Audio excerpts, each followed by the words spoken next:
हैं 100, 200, 500। इसके बाद में यहाँ पर एक लेयर है, ठीक है, यहाँ पर एक लेयर है, एक लेयर आपको यहाँ पर है और एक लेयर ऊपर है। तो यहाँ पर आप देखेंगे जैव भार के स्तर पर कोई दूसरा ही आपको कराए, ये जरूरी नहीं है, मैं तो कराने वाला हूं, लेकिन मैं आपको इस बात के लिए आगाह कर रहा हूं। अभी भी आप जल्दी से लिखने का प्रयास करें, शब्दों में त्रुटि ना करें, तेजी से लिखें और साफ, कम से कम ऐसा तो लिखने का प्रयास करें कि दूसरा उसे एक पढ़ सके। बिल्कुल वाला तो कुछ होता ही नहीं है। आपको जो अपना व्यक्तिगत जीवन है, जो आप वास्तव में जीवन देखते हैं, उसमें संपूर्णतः कुछ होता ही नहीं है। परफेक्शन जैसी कोई चीज नहीं एग्जिस्ट करती, वो सिर्फ क्या है, हमारे ख्यालों में होती है परफेक्शन। अगर 100 कमेंट्स आते हैं कि सर संडे में एक डाउट सेशन के रूप में आप लाइव आए, डाउट सेशन के रूप में आप लाइव आए, अगर 100 कमेंट्स ऐसे आते हैं तो मैं ये करूंगा, बाकी तो मैं 1000 होने के बाद में स्वयं भी करने वाला हूं। इस तरीका से ही रहेगा, ये उल्टा नहीं होता, ठीक है, क्योंकि एनर्जी का जो फ्लो है वो प्रोड्यूसर से हमेशा कंज्यूमर की साइड ही होना है, कंज्यूमर से प्रोड्यूसर की साइड नहीं होना है, इसलिए ये हमेशा क्या रहता है, सीधा होता है। तो समाज के अंदर जो प्रॉब्लम्स हैं वो तो आपके सामने आनी है, और वो जो प्रॉब्लम्स हैं वो आप किस तरीका से सॉर्ट आउट कर सकते हैं, इसका प्रैक्टिकल क्या आपके पास है, एक सही भाषा रखते हुए वो आप अगर प्रदर्शित कर देते हैं, समझाने में कामयाब रहते हैं, तो आप यूपीएससी के नेक्स्ट टॉपर हैं। मत समझ लेना, हीन भावना से मत भर जाना कि वो टॉपर है, वो तो तोप है और मैं क्या करूं, नहीं, आप में भी वही दिमाग है, बस एप्लीकेशन की बात है। आप उसको एप्लीकेशन लाए हैं और उसको एक सही भाषा रखते हुए आपने प्रस्तुत किया है। एग्जामिनर को आप उस प्रश्न को समझाने में सक्षम हुए हैं कि मैं जानता हूं और मैं इस प्रॉब्लम को सॉर्ट आउट कर सकता हूं, तो आपको नंबर मिलना है, करता है। ये तो आपको जो जल प्रदूषण है, वायु प्रदूषण है, ये तो आपको देखने के लिए मिलते हैं, लेकिन एक तरीका का जो प्रदूषण है वो और है, वो है हमारे पोषण स्तर में। पोषण स्तर में किस तरह का प्रदूषण है, जैसा कि आपको पता है, जो गेहूं, चावल, ये इस तरह की जो हम खेती करते हैं उसमें हम क्या डालते हैं, उस खेती में हम डालते हैं बहुत सारे पेस्टिसाइड्स। खाद्य जो पदार्थ है वो आपकी बॉडी तक लेकर के जाना, और दूसरा है टेम्परेचर मेंटेन करना, यानी कि तापमान को बनाए रखना, और ट्रांसपोर्टेशन ऑफ द न्यूट्रिएंट्स, यानी कि जो न्यूट्रिएंट्स होते हैं, पोषक तत्व होते हैं, उनका क्या करना है, संवहन करना है, या उनका करे ही वो दोषी हो गया और वो अब उसके भयावह परिणाम भुगतेगा।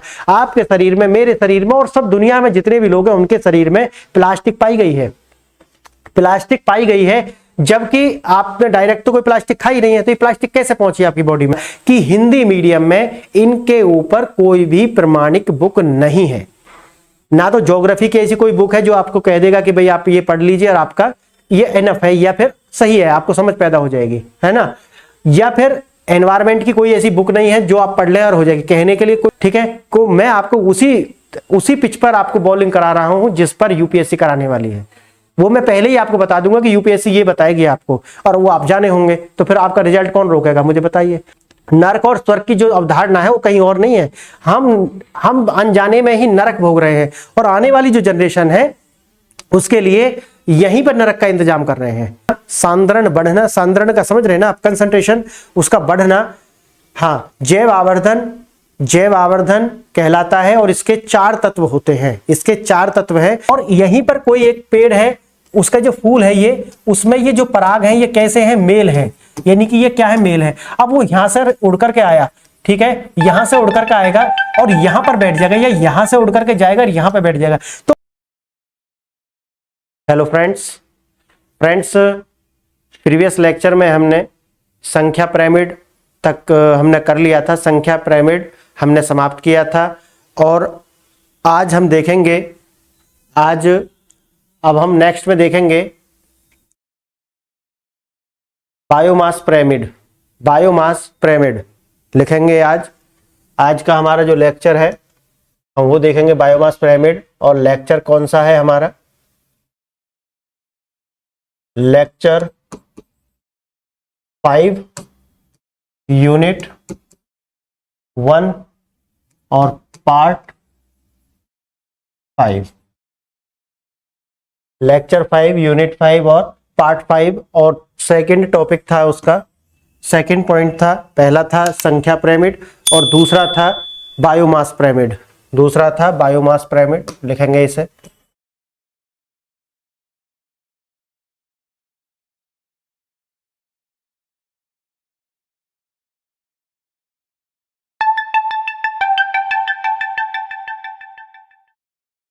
बायोमास को बायोमास ही लिखेंगे,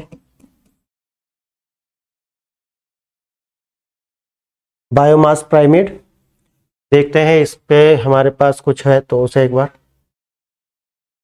देख लिया था, ये वाला हमने देख लिया था, श्रृंखला ये भी देख लिया था। संख्या पिरामिड हम ऑलरेडी देख चुके हैं। और ये सारे के सारे आप देखेंगे परिस्थिति की जो पिरामिड है, इकोलॉजिकल पिरामिड, ये हम देख चुके हैं। और उसके बाद आता है बायोमास पिरामिड, ये वाला जो टॉपिक है सेकंड, आपको लिखना है बायोमास, बायोमास पिरामिड तरीका से। और आप इसमें देखेंगे तो संख्या पिरामिड की कमियों को दूर करने के लिए बायोमास पिरामिड का इस्तेमाल किया जाता है, यानी कि संख्या पिरामिड, ताकि हमारे पास में एक साइंटिफिक स्टडी हो। अगर वहां पर आप संख्या के आधार पर निकालते हैं तो जो एनर्जी का जो पिरामिड है वो किस प्रकार बनेगा, संख्या का जो पिरामिड है वो किस प्रकार बनेगा, उसकी जो कमियां हैं उन्हें दूर करने के लिए हम जो है जो बायोमास पिरामिड है उसका प्रयोग करते हैं। पहला तो ये हो गया। दूसरा देखेंगे, इस पिरामिड में प्रत्येक जीव के जैव भार का इस्तेमाल किया जाता है। जैव भार यानी कि उसका वेटेज कितना है, यानी कि जो उसका प्रोड्यूसर है उसका वेटेज प्लस जो उसका कंज्यूमर है उनका वेटेज, और उसके आधार पर देखते हैं कि पिरामिड किस तरीका से बनता है, उल्टा बनता है, सीधा बनता है, दोनों प्रकार का बनता है, बनता कैसा है, ठीक है, किया जाता है, ना कि उनकी संख्या के आधार पर। आप ये संख्या पिरामिड हम ऑलरेडी देख चुके हैं।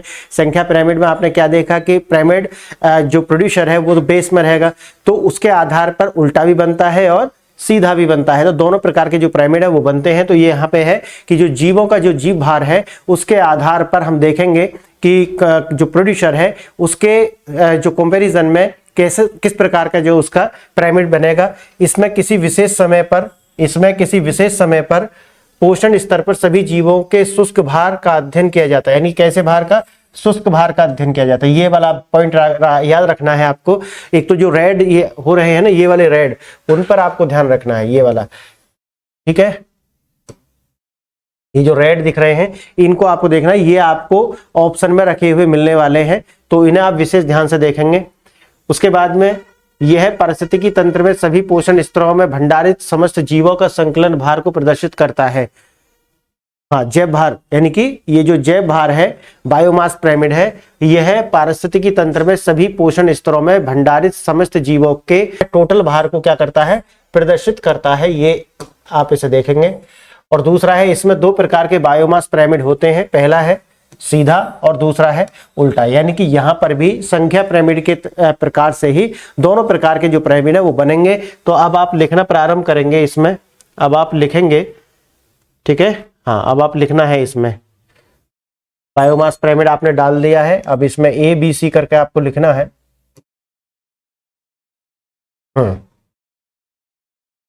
ये तो आपको लिखना है संख्या पिरामिड की कमियों को दूर करने के लिए। और लिखना कैसा है, जैसे कि आपको पता है, मैं हर इस डिस्क्लेमर को देता हूं हर लेक्चर में, की टर्म में आपको लिखना है। जैसा कि मैं आपको बोल रहा हूं कि संख्या पिरामिड की कमियों को दूर करने के लिए इस पिरामिड का इस्तेमाल किया जाता है, तो इसमें कैसे लिखेंगे, संख्या पिरामिड, कमियां दूर और इसका इस्तेमाल। इस तरीका से कुछ वर्ड आप लिख लेंगे ताकि आप पूरी लाइन लिखने में समर्थ हो जाएं। एक लाइन पढ़ने के बाद आप पूरा लिख सकें, इसके लिए आप इस तरीका से लिखेंगे।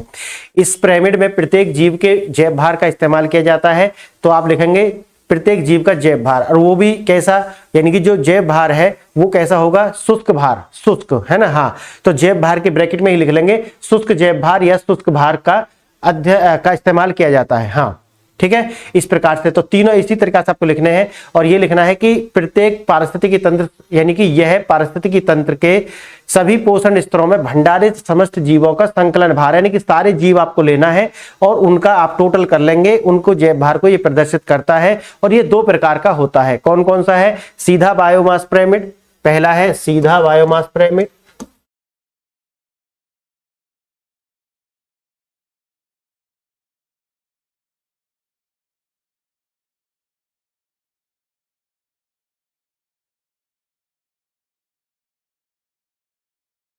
और दूसरा होगा उल्टा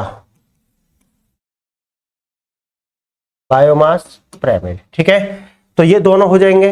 अब आप लिखेंगे, पहला डाल लेंगे इसमें सीधा बायोमास पिरामिड, पहले वाले में आप डाल करके लिखेंगे, ए वाला पॉइंट आप डालेंगे और लिखेंगे सीधा बायोमास पिरामिड।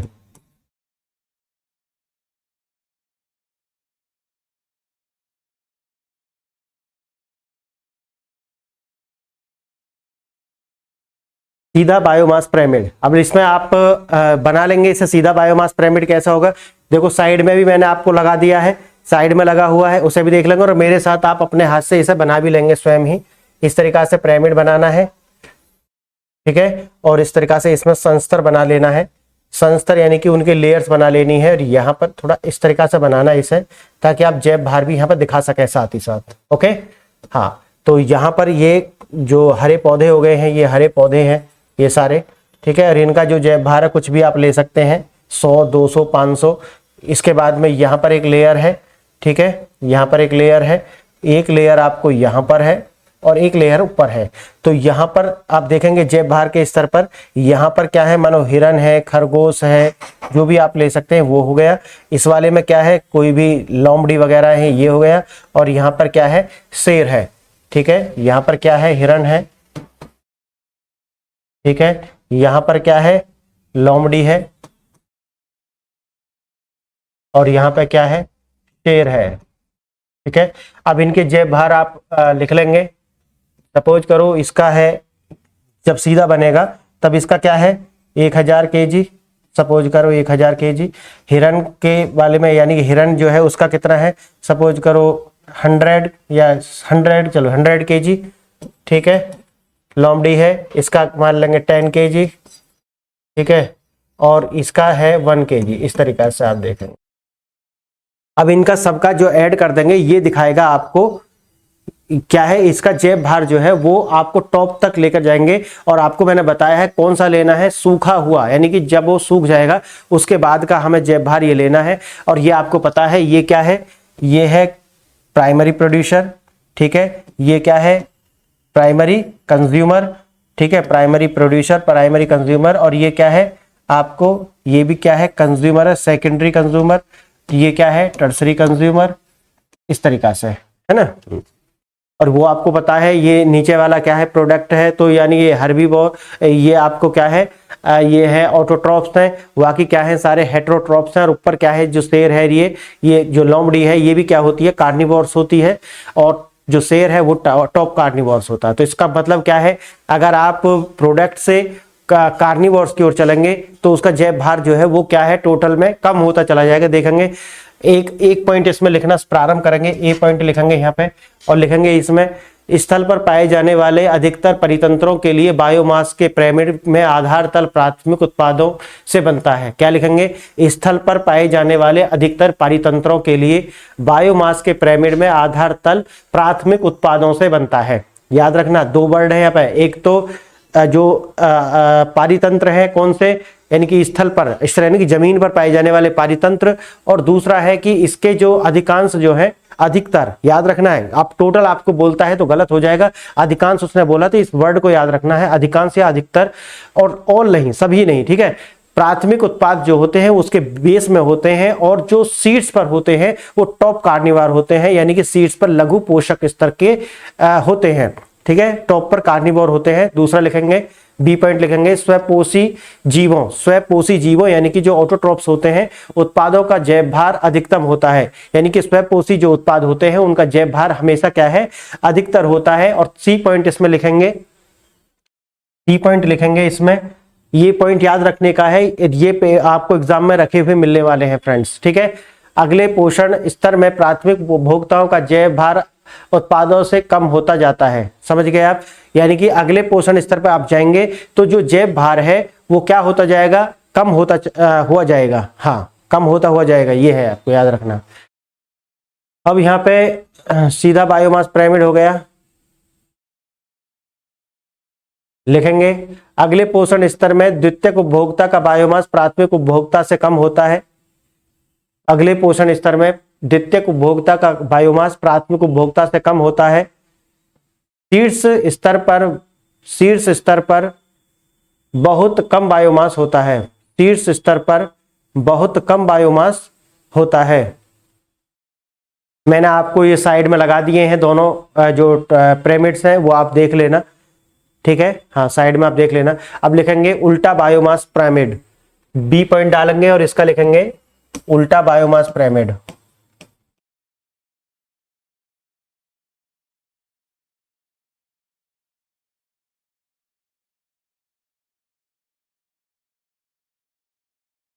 उल्टा बायोमास पिरामिड।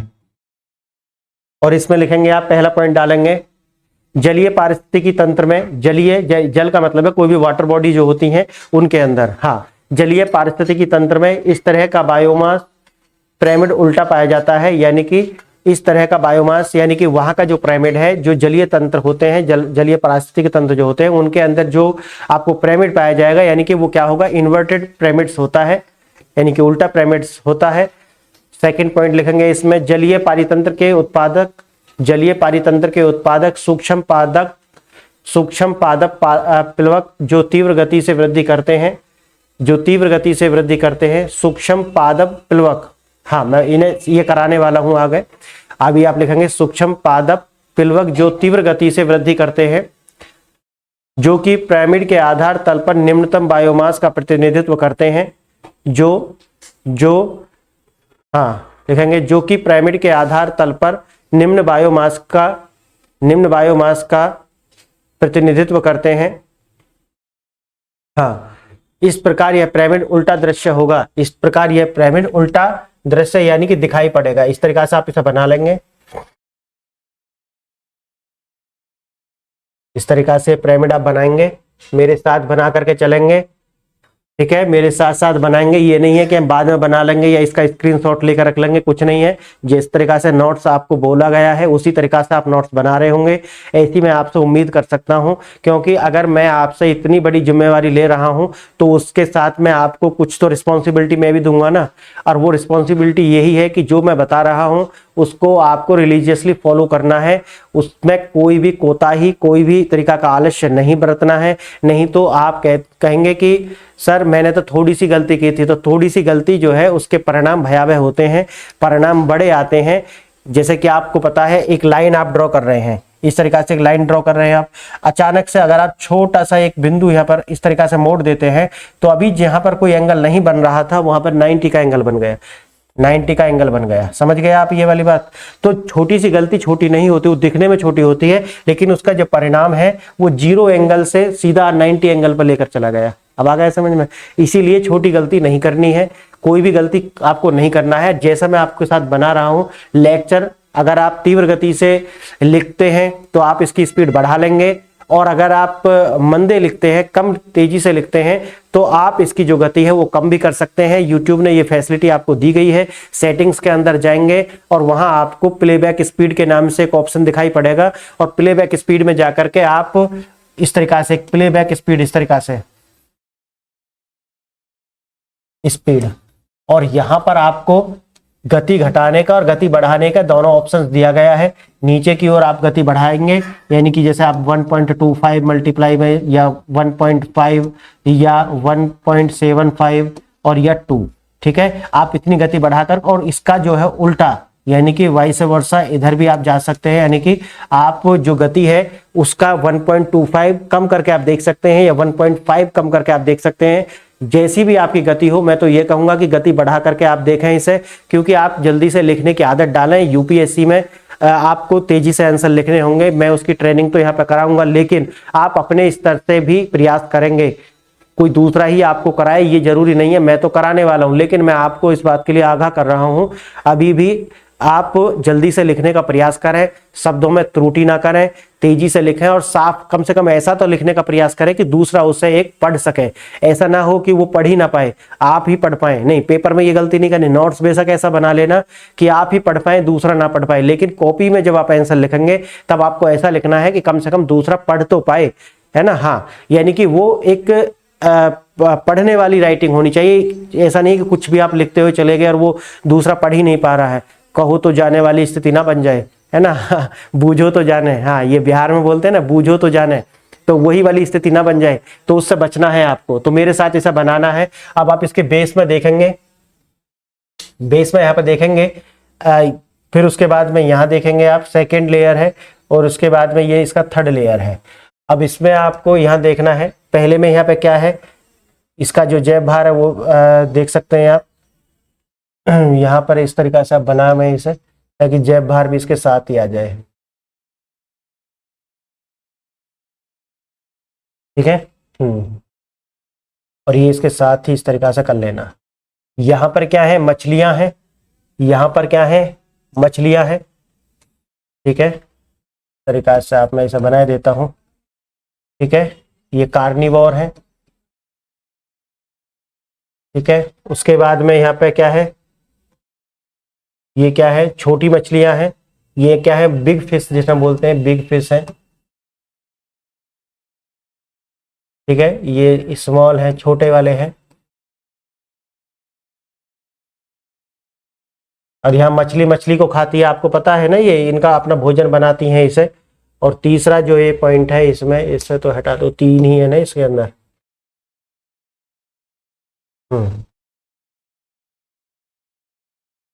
ये नहीं है क्या, हटा दो। देखना तीसरा में यहाँ पर क्या है, वो छोटे छोटे जो कीड़े होते हैं वो यहाँ पे है। और ये छोटे जो कीड़े हैं, ये छोटा वाला कीड़ा है, ये हम प्रोड्यूसर है, ये प्रोड्यूसर है। अब आप देखना यहाँ पर क्या है, स्मॉल फिश है, यानी कि ये सबसे बड़ी फिश है। ये आपको तालाब के अंदर इस तरीका का पिरामिड आपको देखने का लिए मिलेगा। ठीक है, बायोमास पिरामिड में। तो ये जो है देखना, ये प्रोड्यूसर है। प्रोड्यूसर क्या है, उनका जैव भार कम है, बहुत छोटे छोटे होते हैं, बहुत छोटे छोटे से। आपने देखे होंगे कि जो मछलियां होती हैं वो पानी अपने अंदर लेती हैं और अपने जो उनके गिल्स होते हैं वो एक तो वहां पे क्या करती हैं कि पानी को पार करके निकाल देती हैं, और जो छोटे छोटे से कीड़े होते हैं उनको अपने भोजन के रूप में इस्तेमाल करती हैं, खा लेती हैं। इसी प्रकार से ये जो छोटे छोटे कीड़े हैं, यानी कि छोटे छोटे कीड़े, आप इसे लिख लेना, नाम भी मैं लिखाऊंगा।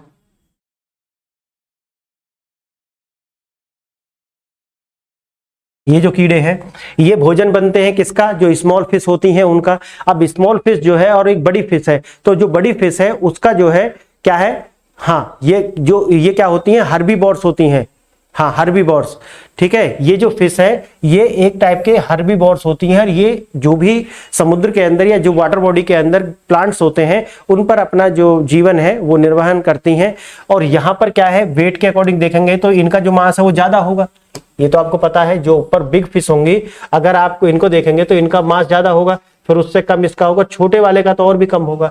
तो इस तरीका से ये खाते हैं इसे। और ये जो बिग फिश जो होती हैं ये इसे खाती हैं, कार्निवोर्स होती हैं, मांसाहारी होती हैं। तो एक मछली आपने सुना होगा मत्स्य न्याय के विषय में, यानी कि बड़ी मछली छोटी मछली को खाती है। बस वो वाली कहावत अगर आपको याद है तो ये वाला जो आपको समझ में आ गया होगा मैं क्या कह रहा हूं आपसे। ठीक है, हाँ, तो ये जो है, ये जो फिश होती हैं ये अधिकतर, आपको ऐसा मत समझना है कि ये कुछ खाती नहीं है, ये नहीं, बिल्कुल वाला तो कुछ होता ही नहीं है। आपको जो अपना व्यक्तिगत जीवन है, जो आप वास्तव में जीवन देखते हैं, उसमें संपूर्णता कुछ होता ही नहीं है।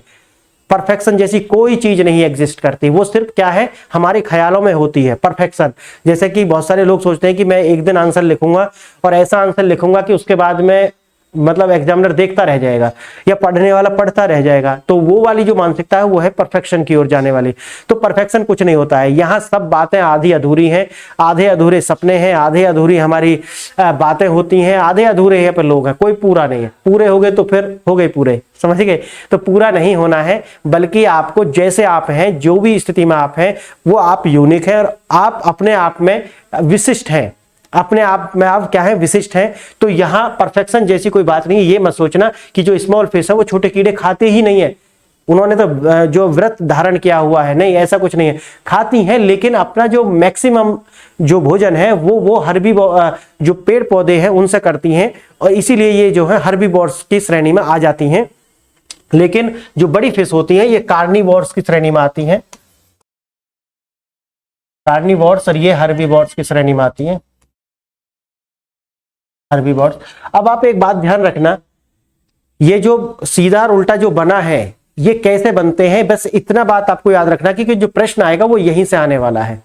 सीधा और उल्टा कैसे बनेगा, यानी कि जो वाटर बॉडीज हैं उनमें सीधे उल्टे दोनों बनते हैं, बायोमास के भी, और जो संख्या पिरामिड है वो भी सीधे और उल्टे दोनों बनते हैं, क्योंकि वो बनते हैं टेरिटोरियल, यानी कि टेरिटोरियल पर, और टेरिटोरियल का मतलब है जमीन पर वो बनते हैं ये, ठीक है। तो एक पारितंत्र जलीय पारितंत्र है और एक स्थल पारितंत्र है। तो स्थल पारितंत्र जो है उसके उस पर भी दोनों बनते हैं, और जो वाटर बॉडीज होती हैं बायोमास में उस पर भी दोनों बनते हैं, संख्या पिरामिड भी और बायोमास पिरामिड। यहां तक आपने समझ लिया है।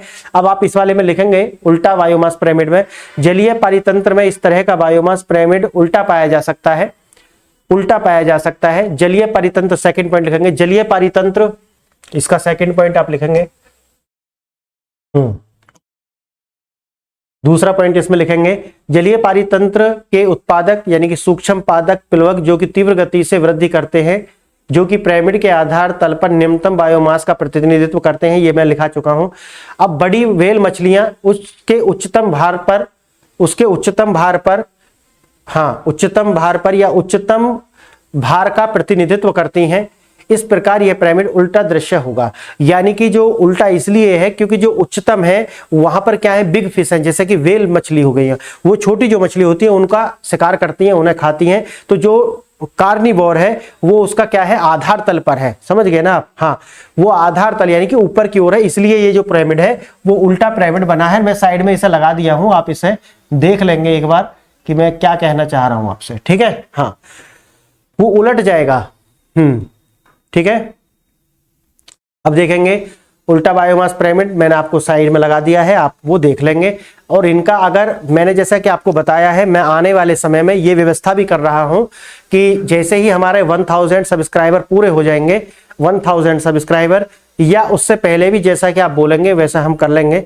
अगर 100 कमेंट्स आते हैं कि सर संडे में एक डाउट सेशन के रूप में आप लाइव आए, डाउट सेशन के रूप में आप लाइव आए, अगर 100 कमेंट्स ऐसे आते हैं तो मैं ये करूंगा, बाकी तो मैं 1000 होने के बाद में स्वयं भी करने वाला हूं। तो आप बताएं मुझे कि डाउट सेशन हम रखें कि जो भी हमने 6 डेज के अंदर पढ़ा है वो संडे में आकर के मैं 1 से 1.5 घंटा के लिए आऊं लाइव, और उसमें जो भी आपके प्रश्न है जो मैं यहाँ पर, क्योंकि अभी हम मोनोलॉग कर रहे हैं, मैंने आपको बताया हो सकता है कि बहुत सारी बातें आपको समझ में नहीं आ रही हो, तो मैं क्यों ना लाइव आ जाऊं और लाइव आकर के 1 to 1 हम बात करें। और ऐप के द्वारा भी हम आ सकते हैं, यूट्यूब पर भी आ सकते हैं। अगर यूट्यूब पर बात बनती है कि आप मुझसे बात कर पाए, मैं आपसे बात कर पाऊं तो बेहतर है, और नहीं तो एक हमारे पास में ऐप है उसके द्वारा आप मुझे सीधे बात कर सकते हैं, कॉल करके भी बात कर सकते हैं, तो वो भी हम व्यवस्था करने वाले हैं, ठीक है। हमारी ऐप आपको पता है, ओनली IAS PCS के नाम से हमारी ऐप है, आप उसे डाउनलोड कर लेना। बाकी टेलीग्राम चैनल भी है, UPSC विद प्रताप, आप सर्च करेंगे आ जाएगा, उसे आप ज्वाइन कर लेना। और वेबसाइट है onlyiaspcs.com के नाम से। आने वाले समय में आप देखेंगे वहां पे बहुत सारा जो मटेरियल है, वो मटेरियल कैसा है मैं आपको बताऊंगा, जो कि मेंस के लिए एस्से राइटिंग, प्रीवियस ईयर के पेपर्स कॉपी और जो टॉपर्स की कॉपीज जो हैं वो हम वहां व्यवस्था करने वाले हैं। तो वहां पर आप जाकर के देखेंगे, और मैं कुछ कुछ वहां भी प्रोवाइड कराने वाला हूं, जो मैं इधर डालूंगा आपको टेलीग्राम पर, उधर कुछ कुछ मैं डालूंगा वेबसाइट पर भी, ठीक है। हाँ तो यही हम देखेंगे। तो आप बताना मुझे कि क्या व्यवस्था करनी है, क्या ये डाउट सेशन रखना है 1000 से पहले या 1000 के बाद में। 1000 के बाद तो मैं रखने वाला हूं, वो तो कोई वो नहीं है, लेकिन 1000 से पहले क्या हम लाइव आ सकते हैं, और ये डाउट सेशन के रूप में हमें रखना है, क्योंकि ये मुझे भी पता है कि जो मैं आपको बता रहा हूं तो बहुत सारी बातें ऐसी हो सकती हैं कि आपके डाउट होंगे। अब वो डाउट कैसे क्लियर हों, उन्हें क्लियर करने का तरीका यह है कि मैं लाइव आऊं और हम 1 to 1 बात करें, या तो मैं ऐप के द्वारा लाइव आऊं तो वहां पर कॉल करने की भी सुविधा होगी, या फिर मैं यूट्यूब के द्वारा अगर आता हूं तो वहां पर आप सीधे मैसेज मुझे कर सकते हैं, और मैं एक और से आपको बता सकता हूं। इस प्रकार से हम अपने डाउट क्लियर करेंगे, और जो भी 6 डेज में पढ़ाऊंगा उनके ऊपर वो लाइव सेशन होने वाला है, ठीक है। हाँ और बाकी तो मैंने बहुत कुछ सोचा हुआ है अभी आपके लिए प्रोजेक्ट, आने वाले समय में वो सारे एग्जीक्यूट करता हूं मैं, और बात करेंगे इस पे भी, ठीक है। आने वाले टाइम में देखते हैं। अभी आप लिखेंगे तीसरा पॉइंट, इसका तीसरा था ऊर्जा पिरामिड। ऊर्जा पिरामिड, ये चिंता ना करें कि अभी मुझे इसमें कुछ बहुत सारी चीजें समझ में नहीं, ये सारा कुछ ही करने के लिए वो डाउट सेशन मैंने रखा हुआ है कि जो बातें आपको समझ नहीं आई मैं डायरेक्ट आपको बताऊं और अपनी ओर से पूरा प्रयास करूं। बाकी तो आप भी गूगल करें, और जो डाउट है आप मुझे अपने इस कमेंट बॉक्स में भी अभी भी आप लिख सकते हैं कि सर ये बात मुझे समझ नहीं है, ये बात पे मुझे कन्फ्लिक्ट लगता है, या उस बुक में मैंने ऐसा पढ़ा था और आपने ऐसा बताया है। तो ये सारी बातें आप लिखें इसमें कमेंट में, ताकि मुझे पता चले कि आप कितना समझ पा रहे हैं, ठीक है। हाँ अब लिखेंगे तीसरा पॉइंट इसमें, और तीसरा है हमारा ऊर्जा पिरामिड, यानी कि ऊर्जा पिरामिड, ऊर्जा पिरामिड, एनर्जी पिरामिड, ठीक है। और ये तो आपको मैंने बता ही दिया, ये ऑलवेज क्या अपराइट होता है, हाँ ये हमेशा सीधा होता है, यह हमेशा सीधा होता है। और यहां पे आप लिखेंगे, पहला पॉइंट डाल करके आप लिखेंगे यह हमेशा सीधा होता है, यहां पे इस तरीका से ही रहेगा, ये उल्टा नहीं होता है, ठीक है। क्योंकि एनर्जी का जो फ्लो है वो प्रोड्यूसर से हमेशा कंज्यूमर की साइड ही होना है, कंज्यूमर से प्रोड्यूसर की साइड नहीं होना है, इसलिए ये हमेशा क्या रहता है, सीधा होता है। ये मत समझ लेना कि इसे ऐसा वरदान लगा हुआ है, कह दिया तो जो कह दिया है ना, हाँ मान लो, वो मानना नहीं है, जानना है, जानना आपके लिए जरूरी है। यूपीएससी की तैयारी में आप मानने से काम नहीं चलने वाला कि एक सर ने बोल दिया और आप उससे कन्विंस हो गए, नहीं, ये मत करना कभी भी, ये गलती यूपीएससी में बिल्कुल मत करना। आप एसएससी या बैंक या इस तरीका के एग्जाम दे रहे हैं तो आप करना, खूब करना, कोई मतलब नहीं बनता उसका कि आप क्वेश्चन राइज करें जो टीचर ने बता दिया। हाँ फैक्ट आप चेक जरूर कर लेना, क्रॉस चेक फैक्ट आप कर सकते हैं, लेकिन डाउट करने का कोई मतलब बनता नहीं है। लेकिन इधर आपको आपकी विचारशीलता को तराशना है, अपने विचारों को तराशना है। आपको जो राइटर्स हैं उनके साथ में अपने जो विचार हैं उनको क्या करना है, क्लैश कराना है। क्लैश जब आप अपने विचारों को कराएंगे तो वहां से जो होता है वहां से अमृत निकलेगा। कहते हैं ना, ज्ञानी से ज्ञानी लड़े तो ज्ञान समाया हो। तो ज्ञानी से ज्ञानी, ये जो टीचर है ना वो भी ज्ञानी है, आप भी ज्ञानी है, और जब दोनों के विचार आपस में कन्फ्लिक्ट करेंगे तो बीच से क्या निकलेगा, महाज्ञान निकलेगा। तो वही महाज्ञान जो है, यूनिक जो नॉलेज है, वो आपके काम आने वाली है। जब एग्जामिनर आपके ये यूनिक थॉट्स देखेगा ना, उसे समझ में आएगा कि ये बंदा है जो वास्तव में प्रैक्टिकल है। देखो यूपीएससी में किताबी ज्ञान जो है वो आप पढ़ लेंगे, लेकिन उसका एप्लीकेशन क्या है, आने वाले टाइम में आप देखेंगे कि यूपीएससी में प्रश्न वो सेम रहने। ऐसा मत समझना कि प्रश्न वो एकदम बदल करके कुछ अलग कर देगा, नहीं। आप ये जान लें कि जितना आप एप्लीकेशन बेस्ड लिखेंगे, जितना आपको आप जितना दैनिक जीवन की जो समस्या है, भाई यूपीएससी का यही है ना, आप सिविल सर्वेंट बनने जा रहे हैं, सिविल सर्वेंट यानी कि सामाजिक नौकर हैं आप। तो समाज के अंदर जो प्रॉब्लम्स हैं वो तो आपके सामने आनी है, और वो जो प्रॉब्लम्स हैं वो आप किस तरीका से सॉर्ट आउट कर सकते हैं, इसका प्रैक्टिकल क्या आपके पास है, एक सही भाषा रखते हुए वो आप अगर प्रदर्शित कर देते हैं, समझाने में कामयाब रहते हैं, तो आप यूपीएससी के नेक्स्ट टॉपर हैं। समझ गए? अगर आप ये सब कर पाते हैं तो आप यूपीएससी के नेक्स्ट टॉपर हैं। अगर नहीं कर पाते हैं, किताबी कीड़ा बन के रह जाते हैं, तो फिर कुछ नहीं होने वाला। तो ये याद रखना, अगर आपको यूपीएससी टॉप करना है, अगर आप यूपीएससी में सेलेक्ट होना चाहते हैं, तो जो भी आप पढ़ रहे हैं किताब में, चाहे लक्ष्मीकांता पढ़ रहे हैं, चाहे आप विपिन चंद्रा सर का बुक पढ़ रहे हैं, कोई भी बुक पढ़ रहे हैं, उसे प्रैक्टिकल बनाने के प्रयास करें, एप्लीकेशन बनाने का प्रयास करें, उसका एप्लीकेशन फॉर्म में लाने का प्रयास करें कि मैं इसे कैसे यूज कर सकता हूं। देखा ना आपने, जो यूपीएससी जो मेंबर बोर्ड होते हैं, जो इंटरव्यू लेते हैं, वो क्या पूछते हैं, अगर आपका हिंदी साहित्य ऑप्शनल विषय है, भाई क्या नंबर लाने के लिए आपको ऑप्शनल विषय रखे हैं क्या यूपीएससी ने? नहीं। किस लिए आपने ऑप्शनल विषय किस लिए रखा है? ऑप्शनल विषय आपकी समझ को बनाने के लिए है। और दूसरा है उसका एक जो हिडन एजेंडा है, वो मैं आपको बताता हूं, वो है कि ताकि यूनिवर्सिटीज जो है वो लोग ड्रॉप आउट ना करें, यानी कि यूनिवर्सिटी पूरी करें। आप जैसे कि आपको पता है कि ग्रेजुएशन करने के बाद में आप यूपीएससी दे सकते हैं, लेकिन क्या वास्तव में यही योग्यता काम कर जाएगी? नहीं। यूपीएससी चाहती है कि लोग पीएचडी भी करें, लोग हमारा जो इंटेलेक्चुअल बेस है उसे भी बढ़ाएं। सब लोग यूपीएससी में नहीं आ सकते ना, हाँ। तो इसीलिए आपको एक तो ये हो गया, दूसरा ये भी है कि जो भी यूपीएससी ने ऑप्शनल रखे हुए हैं, क्या आप अपनी जो सिविल सर्वेंट आप बनने जा रहे हैं कि उसकी उपयोगिता क्या देखते हैं वहां पे? क्या वास्तव में ऐसी कुछ बातें, क्या ऐसे कुछ सिद्धांत वहां पे पढ़ाई जा रहे हैं उस विषय के अंदर कि जो आप एप्लीकेशन में समाज के लिए ला सकते हैं, उसकी जो प्रॉब्लम है वो सॉर्ट आउट कर सकते हैं। एक ही बात ध्यान रखना जीवन में कि जो आप पढ़ रहे हैं, क्या वो किसी प्रकार की मानवीय समस्या को संवार सकता है? क्या किसी मानवीय समस्या को वो समाज के लिए क्या उपयोगी बन सकता है? क्या आपकी जो शिक्षा है, क्या वो जो आप अभी तक आपने पढ़ा है किसी के जीवन को थोड़ा भी आसान बना सकती है? अगर आपकी शिक्षा, आपकी सोच और आप किसी के जीवन को आसान बना सकते हैं, तो यही जो शिक्षा है, यही है शिक्षा का उद्देश्य।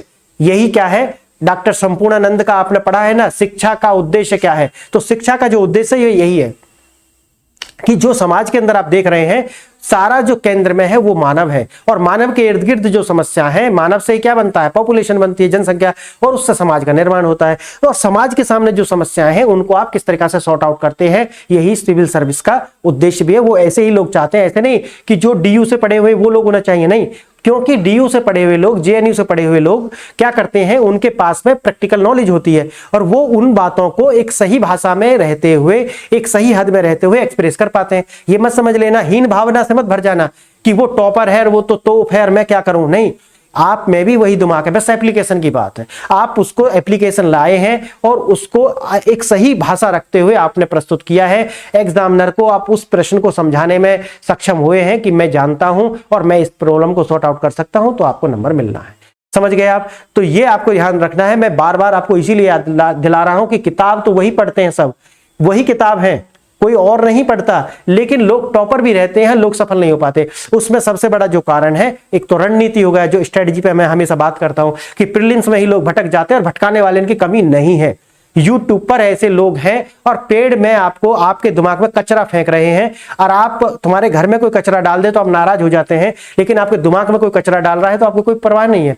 क्या बता रहा है वो आपको, क्या वास्तव में आपके जीवन को बदल रहा है? नहीं बदल रहा है तो आप छोड़ क्यों नहीं देते, क्विट क्यों नहीं कर जाते? मत करना, यह ध्यान रखना इस बात को अपने जीवन में। एक बात यही याद रखना, उपयोगिता पर ध्यान देना।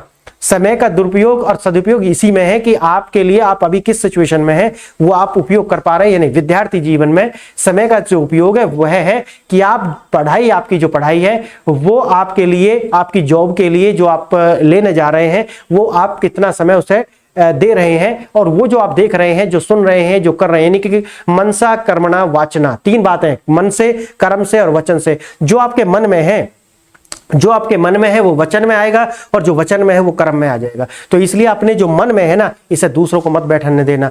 ये जो मन में है, जो लोग आपके मन में कचरा फेंक रहे हैं, इससे बचना। फ्रेंड्स, आज आपको इन बातों को, मेरी को बहुत ध्यान से सुनना है, और एप्लीकेशन आपको अपने दिमाग में इसका लाना है कि मैंने आपसे क्या कहा है और उसका एप्लीकेशन क्या है। इस पर हम बात करेंगे, आगे भी हम बात करते रहेंगे, क्योंकि मेरा एक ही उद्देश्य है, अवेयरनेस, जागरूकता पे मैं हमेशा बहुत ध्यान देता रहा हूं, और मुझे पता है जागरूकता एक हथियार है जो आपको बचा सकता है। ना किसी देश की सरकार आपको बचा सकती है, ना आर्मी बचा सकती है, ना कोई और बचा सकता है, बस वो खुद आप हैं जो आपको बचा सकते हैं, और वो है, उसका एक हथियार है, वो है जागरूक बनो। जागरूक बन जाओ आप, तो बस समझ लेना आपने अपने जिंदगी का 99% सफल कर लिया। तो जागरूक बनना है फ्रेंड्स। और आगे हमें अब लिखना है ऊर्जा पिरामिड। और ऊर्जा पिरामिड मैंने जैसे आपको बताया है, ये ऑलवेज अपराइट होता है, ये उल्टा नहीं होता है, और उसका ना होने का कारण है कि ऊर्जा क्या है, एक दशीय है। जो प्रीवियस लेक्चर में मैंने बताया, ये एक दिशा में चलती है, यानी कि प्रोड्यूसर से कंज्यूमर की ओर चलती है, कंज्यूमर से प्रोड्यूसर की ओर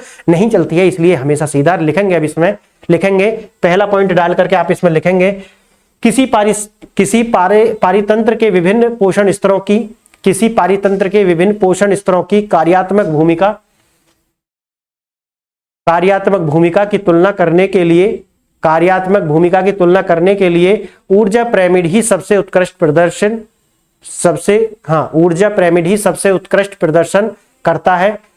करता है, क्योंकि इसमें व्यष्टियों के संख्या और आकार, जैव सहित बायोमास की भिन्नता की जरूरत से ज्यादा महत्व देकर उसे वर्गीकृत नहीं किया जाता है।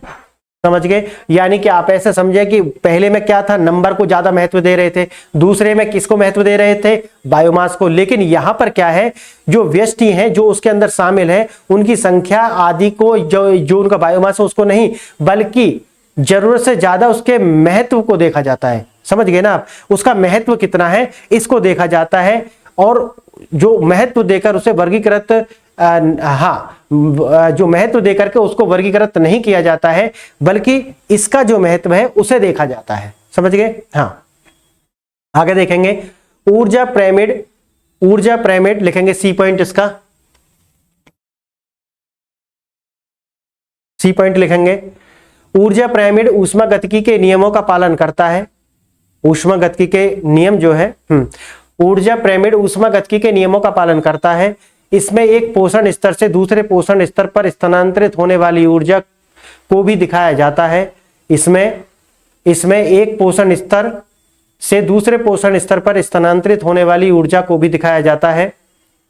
अतः ऊर्जा पिरामिड सदैव सीधा होता है, अतः ऊर्जा पिरामिड सदैव सीधा होता है। और ये साइड में मैंने इसका एक पिरामिड लगा दिया है, आप इसे देखेंगे और इसका स्टडी करेंगे कि मैं जो बोल रहा हूं वो क्या है। इसमें बहुत अच्छे से दर्शाया गया है, आप इसे देख करके समझ जाएंगे, ठीक है। और यहां पर हमारे जो है वो पिरामिड खत्म होते हैं। तो फ्रेंड्स, ये जो पिरामिड्स हमने देखे हैं, ये जो सारे पिरामिड्स अभी हमने देखे हैं, आप इनका गहराई से अध्ययन करेंगे। जो डाउट होंगे वो आप कमेंट बॉक्स में मुझे लिखेंगे। बाकी जो मैंने आपको बताया है वो तो हम एग्जीक्यूट करने वाले हैं, उस टाइम पे सारे के सारे हम आपके जो डाउट्स हैं वो क्लियर करेंगे, कुछ भी ऐसा नहीं छोड़ेंगे जो आपके मन में रहे। अब हम नेक्स्ट सब टॉपिक पर चलते हैं और नेक्स्ट सब टॉपिक डालेंगे आप, सब टॉपिक आप डालेंगे और वो है पॉल्यूशन। पॉल्यूशन डालेंगे और इसका जो टॉपिक का सब टॉपिक का आप नाम डालेंगे प्रदूषक व पोषण स्तर। प्रदूषक व पोषण स्तर।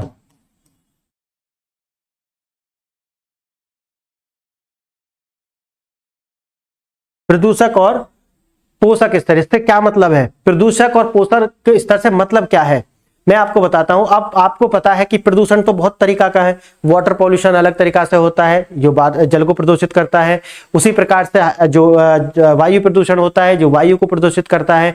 ये तो आपको जो जल प्रदूषण है, वायु प्रदूषण है, ये तो आपको देखने के लिए मिलते हैं। लेकिन एक तरीका का जो प्रदूषण है वो और है, वो है हमारे पोषण स्तर में। पोषण स्तर में किस तरीका का प्रदूषण है? जैसा कि आपको पता है जो गेहूं, चावल, ये इस तरह की जो हम खेती करते हैं उसमें हम क्या डालते हैं? उस खेती में हम डालते हैं बहुत सारे पेस्टिसाइड्स या बहुत सारे क्या डालते हैं? खाद्य पदार्थ। खाद्य पदार्थ का मतलब है कि जैसे उसमें यूरिया डाल दिया, डाई वगैरह जो होते हैं ये हम डालते हैं ना, ताकि उसकी ग्रोथ अच्छे से हो जाए, इसलिए तो पेस्टिसाइड हो गए और कुछ फर्टिलाइजर्स हो गए। तो ये हम डालते हैं, जो मैंने आपको बताया कि इनका कार्य क्या है, बाकी तो हम विस्तार से आगे बताएंगे। अभी मैंने आपको एक सामान्य से बताया है। इनसे होता क्या है कि जब आप ये डालते हैं तो वो इनके जो चक्र है, यानी कि जो हमारा जो फसल चक्र है उसके अंदर ये आ जाते हैं। अब मानो कोई भी ये पौधा है, ये कोई पौधा है, आप समझें इसे, बारीकाई से समझना इसे, ठीक है। ये कोई पौधा है। अब ये जो पौधा है यहां पर आपने क्या है? वाटर डाला। अब याद आपको आया होगा जो वाटर का कार्य है, मैंने पीछे भी आपको बताया है, मनुष्य के शरीर में भी और वैसे भी वाटर का जो कार्य है वो है खाद्य जो पदार्थ है, जो पदार्थ है वो आपकी बॉडी तक लेकर के जाना। और दूसरा है टेम्परेचर मेंटेन करना, यानी कि तापमान को बनाए रखना, और ट्रांसपोर्टेशन ऑफ द न्यूट्रिएंट्स, यानी कि जो न्यूट्रिएंट्स होते हैं, पोषक तत्व होते हैं, उनका क्या करना है? संवहन करना है या उनका ट्रांसपोर्ट करना है। अब यहां पर आप देखेंगे ये है वाटर और आपने इसके अंदर क्या कर दिया? यूरिया डाल दिया है। यूरिया डाल दिया। अब जो यूरिया आपने यहां डाला है, यूरिया आपने यहां पर डाल दिया। अब ये पानी से क्या करेगा? ये जो पौधा है इसके अंदर क्या है? इस तरीका के जाइलम और फाइलम का नाम आपने सुना होगा। जाइलम और फाइलम का नाम आपने सुना होगा। मैं इसे सामान्य साइंस में आप पढ़ते होंगे तो आप सब जानते ही हैं। नहीं जानते तो ये मैं आपको जना दूंगा, जना करके ही छोड़ूंगा, क्योंकि कुछ छोड़ना ही नहीं है। जैसे कि आपको मैंने प्रीवियस लेक्चर में भी बताया है कि जो आपको सबसे बोरिंग लगते हैं ना, जैसे science, environment, science and tech और ज्योग्राफी, जिनको मैं कहता हूं कि ये एक ही फैमिली के मेंबर हैं, तो ये सारे जो मेंबर हैं ये इनसे लोग बचते हैं, बहुधा लोग बचते हैं। सामान्यतः अगर मैं कहूं तो हर आदमी इन्हें पसंद नहीं करता है, और जो पसंद करते हैं उनकी संख्या बहुत कम है। तो मैं इनको आपको प्रिय विषय बना देने वाला हूं। क्यों बना देने वाला हूं? क्या मुझे इनसे कोई विशेष लगाव है?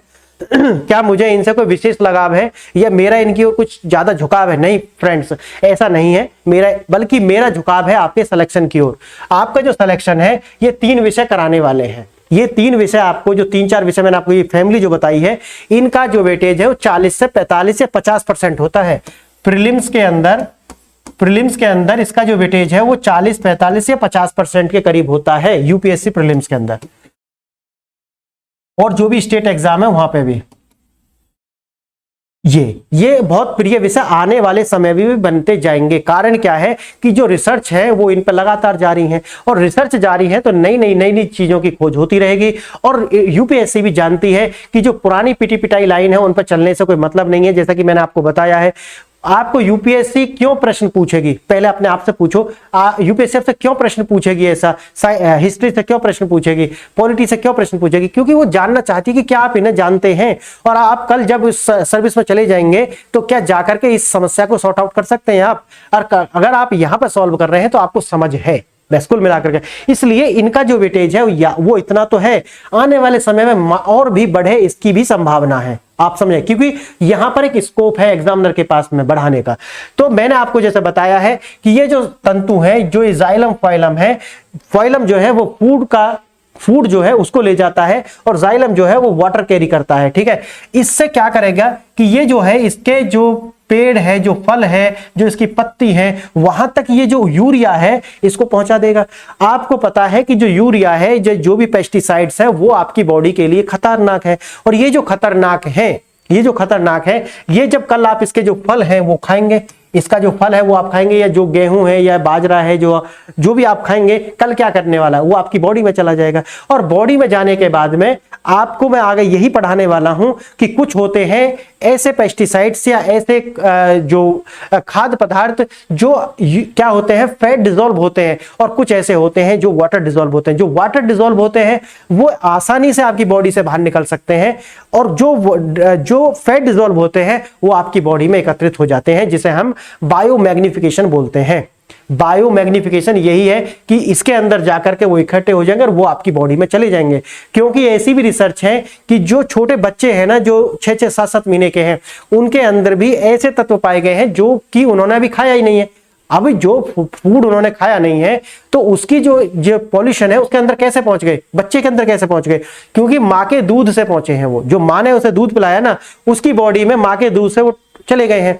क्योंकि कुछ होते हैं जो फैट डिसॉल्व होते हैं, आपको मैंने बता दिया, तो फैट के रास्ते वो उसके बॉडी में चले गए। तो बच्चा बिना कुछ करे, बिना कुछ करे ही वो दोषी हो गया, और वो अब उसके भयावह परिणाम भुगतेगा। आपके शरीर में, मेरे शरीर में, और सब दुनिया में जितने भी लोग हैं उनके शरीर में प्लास्टिक पाई गई है, जबकि आपने डायरेक्ट तो कोई प्लास्टिक खाई नहीं है, तो ये प्लास्टिक कैसे पहुंची आपकी बॉडी में। तो ये सोचने का विषय है, ये अध्ययन इन पर चल रहे हैं, और आने वाले समय में मैं इन्हीं लेक्चर्स के अंदर आपको बताने वाला हूं वो पहुंचे कैसे हैं।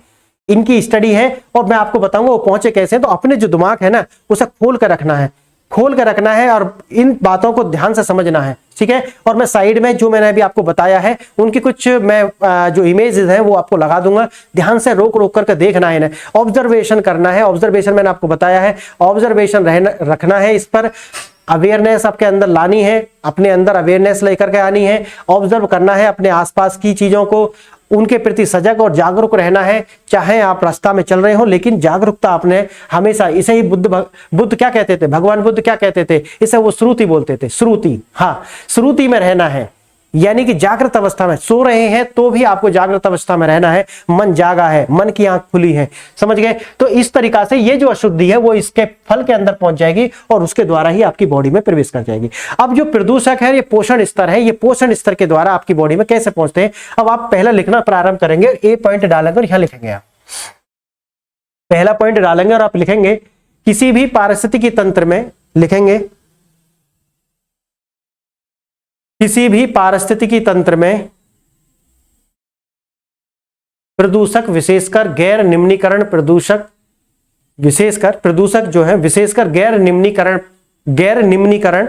प्रदूषक कई पोषण स्तरों से होकर गुजरते हैं। गैर निम्नीकरण मतलब है कि जो क्या नहीं होते, डिस्ट्रॉय नहीं होते, जैसे कि क्या होते हैं, जो प्लास्टिक होती है उसके छोटे छोटे से क्या होते हैं, मॉलिक्यूल होते हैं। और जो आप देखते हैं ना वॉशिंग मशीन, ये उसका एक मेन कारण है। जो वॉशिंग मशीन में हम कपड़ा धोते हैं ना, तो ये जो माइक्रो प्लास्टिक जिसे हम बोलते हैं, ये गैर निम्नीकारक ही है। जिसे हम माइक्रो प्लास्टिक बोलते हैं ना, वो गैर निम्नीकरण ही है, इसका निम्नीकरण नहीं होता। ये क्या नहीं होती, ये खत्म नहीं होती। जैसे पिन्नी जो होती है उसकी जो सेल्फ लाइफ है वो 100 ऑफ ईयर है। हाँ, तो इसीलिए देखा ना, सरकारें क्या करती हैं, वो पिन्नी बंद करती है, पॉलीथीन बंद करती है, कहती है कि मोटी पॉलीथीन बनाए, वो जल्दी से डिस्ट्रॉय हो जाएंगे। लेकिन ऐसा नहीं कि वो भी बहुत जल्दी डिस्ट्रॉय होती है, उसकी भी सेल्फ लाइफ बहुत ज्यादा है। तो इसके जब तक विकल्प नहीं आते तब तक तो ये सब करना पड़ेगा। इसे कहते हैं हम आवश्यक बुराई, यानी कि जरूरी भी है और बुराई भी हम जानते हैं। हाँ, दुधारी तलवार है। ठीक है, दूसरा लिखेंगे, बी पॉइंट लिखेंगे, इसमें बी पॉइंट लिखेंगे, गैर निम्नीकरण प्रदूषक से तात्पर्य उन पदार्थों से है जिनका जीवन प्राणियों द्वारा उपापाच्य यानी कि जो डाइजेशन नहीं होता। उपापाच्य का मतलब होता है, हाँ इस तरीका से लिखना है, उपापचय। हाँ उपापचय, उपापचय मतलब है जिनका डाइजेशन नहीं किया जा सकता, जैसे कि क्लोरीनेटेड हाइड्रोकार्बन्स, क्लोरीनेटेड हाइड्रोकार्बन। ये बहुत सारे इस पर प्रकृति में बहुत सारे हैं ऐसे जिनका हमारी बॉडी डिसॉल्व कर ही नहीं सकती। मेटल्स है, मेटल्स भी हैं, है ना, हाँ वो भी हैं, वो जाते हैं, मैं बताऊंगा क्या प्रोसेस है उसका, बड़ा मजे आने वाला है। अगर आप मेरे साथ वास्तव में धुन से धुन मिला लिया ना आपने, बड़ा मजे आने वाला है, ये बहुत ही अच्छा है। मैं आपको इनका ऐसा बना दूंगा कि आप उठ करके रात में भी साइंस पढ़ेंगे, उठ कर भी आप ज्योग्राफी पढ़ेंगे, समझ गए क्यों, और उसके साथ ही आप प्रीलिम्स क्रॉस कर जाएंगे। प्रीलिम्स आपका कोई रोक ही नहीं सकता अगर आपने मेरे साथ ये सारे जो विषय हैं आपने पढ़ लिए। पढ़ाएंगे हम वो भी, लेकिन ये क्यों पढ़ाऊंगा, क्योंकि इनकी एक्यूरेसी और इनका जो वेटेज है यूपीएससी में वो बहुत ज्यादा है, बस यही दो कारण है। और तीसरा मजे की बात और क्या है जो कोई आपको नहीं बताएगा, कि हिंदी मीडियम में इनके ऊपर कोई भी प्रमाणिक बुक नहीं है। ना तो ज्योग्राफी की ऐसी कोई बुक है जो आपको कह देगा कि भाई आप ये पढ़ लीजिए और आपका ये एनफ है या फिर सही है, आपको समझ पैदा हो जाएगी, है ना। या फिर एनवायरमेंट की कोई ऐसी बुक नहीं है जो आप पढ़ लें और हो जाएगी। कहने के लिए कोई कुछ भी कह सकता है, लेकिन मैं आपको निरपेक्ष होकर के बोल रहा हूं। यहां पर मुझे कोई बुक लॉन्च नहीं करनी है जो मैं आपसे ऐसा बोल रहा हूं, नहीं, जो आपसे वो बोल रहे हैं ना उन्हें बुक लॉन्च करनी है और उनकी बुक है मार्केट में, इसलिए वो ऐसा बोल रहे हैं कि नहीं हमने रिप्लेस कर दिया शंकर आईएएस को। शंकर आईएएस की बुक जो रिप्लेस नहीं होने वाली, हाँ उसका हिंदी ट्रांसलेशन आप कर सकते हैं, लेकिन जो एग्जाम है ना यूपीएससी का, उसमें सीधी सीधी लाइन उठा करके देते हैं शंकर आईएएस से, उसका कोई तोड़ नहीं है ना। हाँ तो इसे आपको ध्यान में रखें, कोई कुछ भी कहे लेकिन शंकर आईएएस का कोई तोड़ नहीं है, वो बुक है बेहतरीन। तो एक बुक वो, लेकिन हिंदी मीडियम का बच्चा क्या करे, क्या सब बच्चे तो ऐसे नहीं हो सकते कि जो इंग्लिश को अच्छे से समझ लें। अगर वो इंग्लिश अच्छे से समझेंगे, उनको इतनी अच्छी इंग्लिश होगी कि शंकर आईएएस को भी पढ़ें, दा हिंदू भी पढ़ लें, तो भैया वो तो हिंदी इंग्लिश मीडियम से ही देते ना एग्जाम, एपीआर इंग्लिश मीडियम से होते। तो हिंदी मीडियम से इसलिए हुए हैं, कहीं ना कहीं प्रेजेंटेशन और उनकी जो इंग्लिश को समझने की जो क्षमता है बहुत ज्यादा अच्छी नहीं है। हाँ काम चलाऊ है, वो 33% ले आएंगे उसमें, इतना है। लेकिन उस भाषा को लिखना, बोलना और पढ़ना तीनों अलग अलग डिफरेंट थिंग्स हैं। हाँ लिखेंगे आप इसे पोषक, तीसरा पॉइंट लिखेंगे इसी में, तीसरा पॉइंट लिखेंगे, पोषक स्तरों में प्रदूषण की गतिशीलता की दो प्रक्रियाएं होती हैं। पोषण स्तरों में प्रदूषण की गतिशीलता की दो प्रक्रियाएं होती हैं, जिसे हम बोलते हैं जैव संचयन और दूसरा होता है जैव आवर्धन। पहला है जैव संचयन, जैव संचयन, जैव संचयन अभी मैंने आपको बताया है, उसे बोलते हैं जैव संचयन, और दूसरा इसका ही पार्ट है जैव आवर्धन।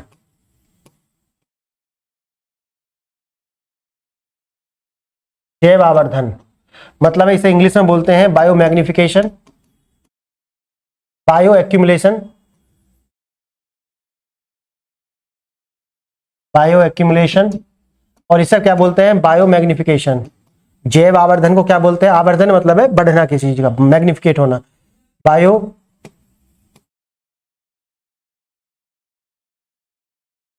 मैग्निफिकेशन। फ्रेंड्स आपको इनका जो जैव संचयन है और जैव आवर्धन है अपने माध्यम का गुणित तो याद रखना है, लेकिन बायो मैग्निफिकेशन और बायो एक्यूमुलेशन याद रखना है, क्योंकि यही आपको एग्जाम में रखे हुए मिलने वाले हैं।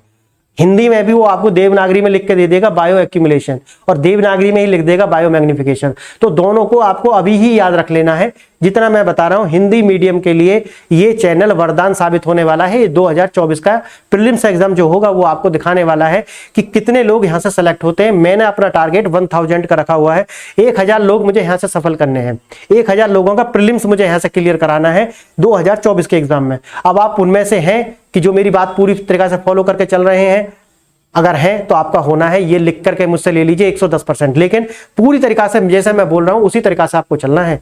दुनिया के रास्ते में तो बहुत चल रही है ना, कई साल से तैयारी कर रहे हैं ना, दूसरा तीसरा चौथा कुछ तो अटेम्प्ट होगा ना आपका भी। अगर आपका कोई अटेम्प्ट है तो मैं आपको कह रहा हूं कि एक अटेम्प्ट बस मुझे दे दीजिए।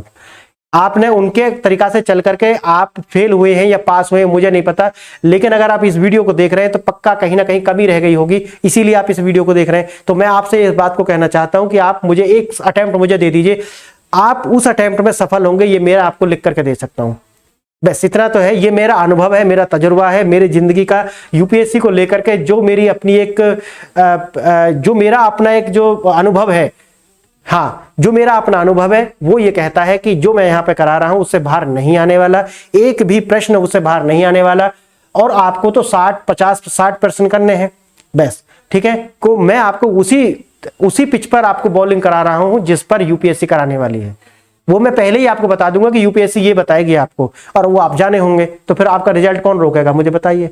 तो पहला पॉइंट आप डाल लेंगे, पहला पॉइंट लिखेंगे आप, इसका फर्स्ट पॉइंट लिखेंगे और उसमें लिखेंगे जैव संचयन। पहला पॉइंट लिखेंगे जैव संचयन। जैव संचयन वही है जो अभी मैंने आपको बताया, लेकिन एक अच्छी सुगठित भाषा में हमें लिखना है। बायो एक्यूमुलेशन,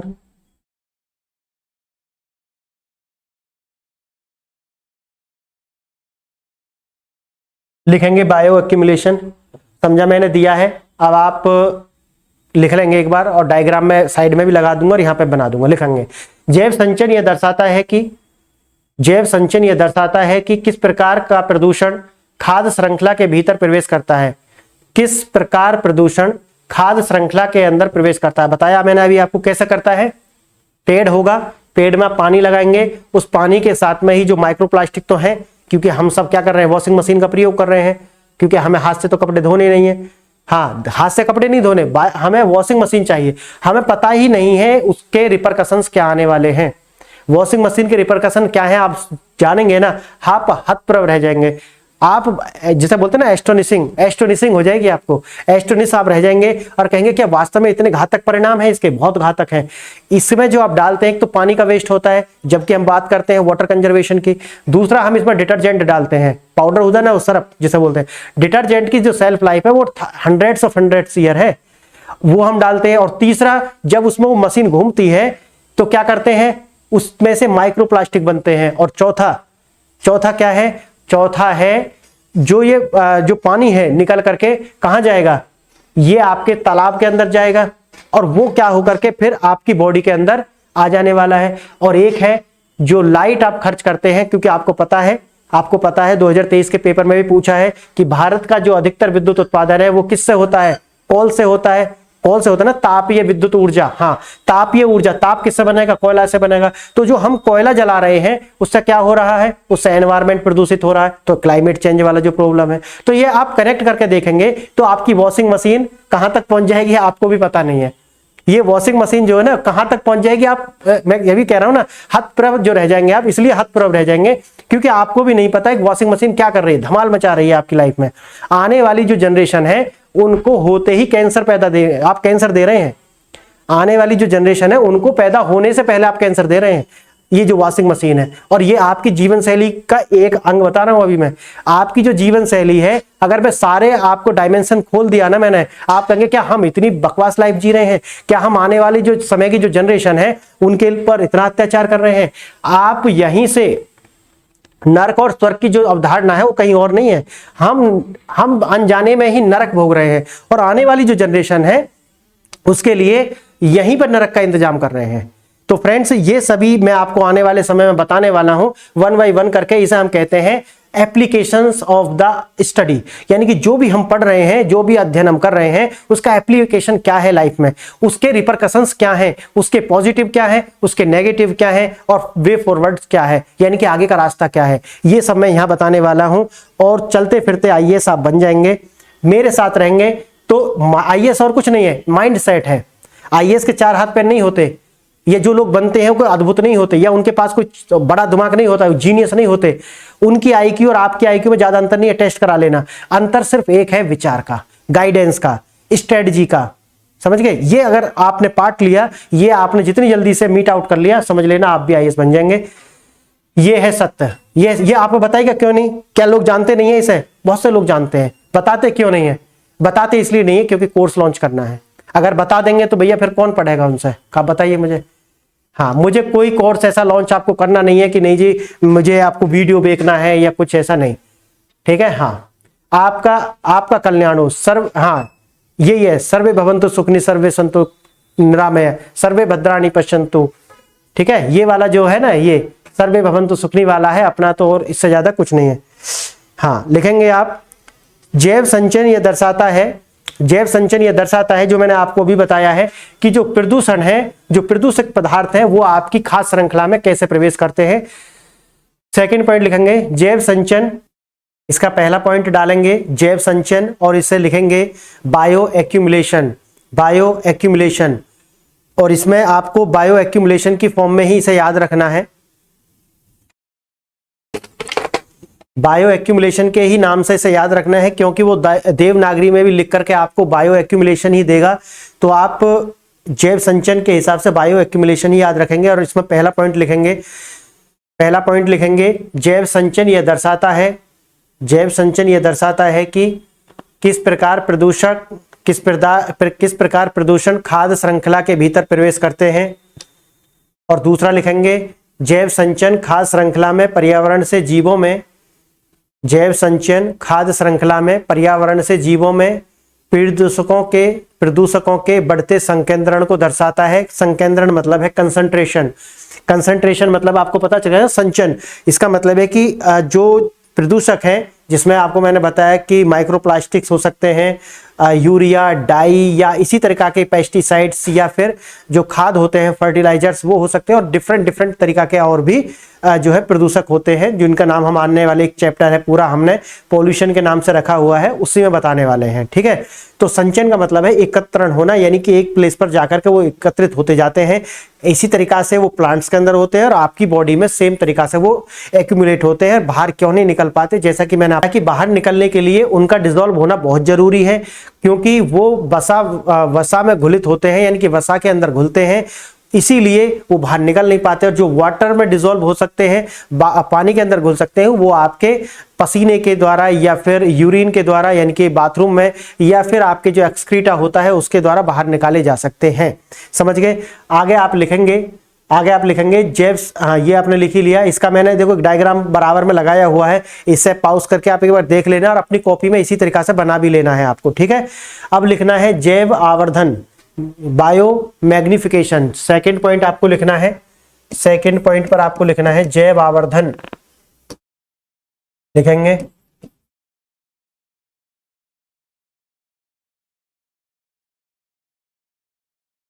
बायो मैग्निफिकेशन के नाम से ही इसे याद रखेंगे।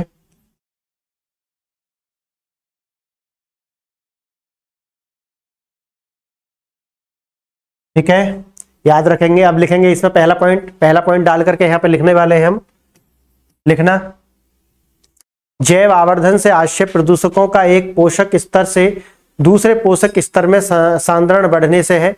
बायो मैग्निफिकेशन मतलब है जितना वहां पर था, मानो यहां पर अभी 5% था, समझ गए आप।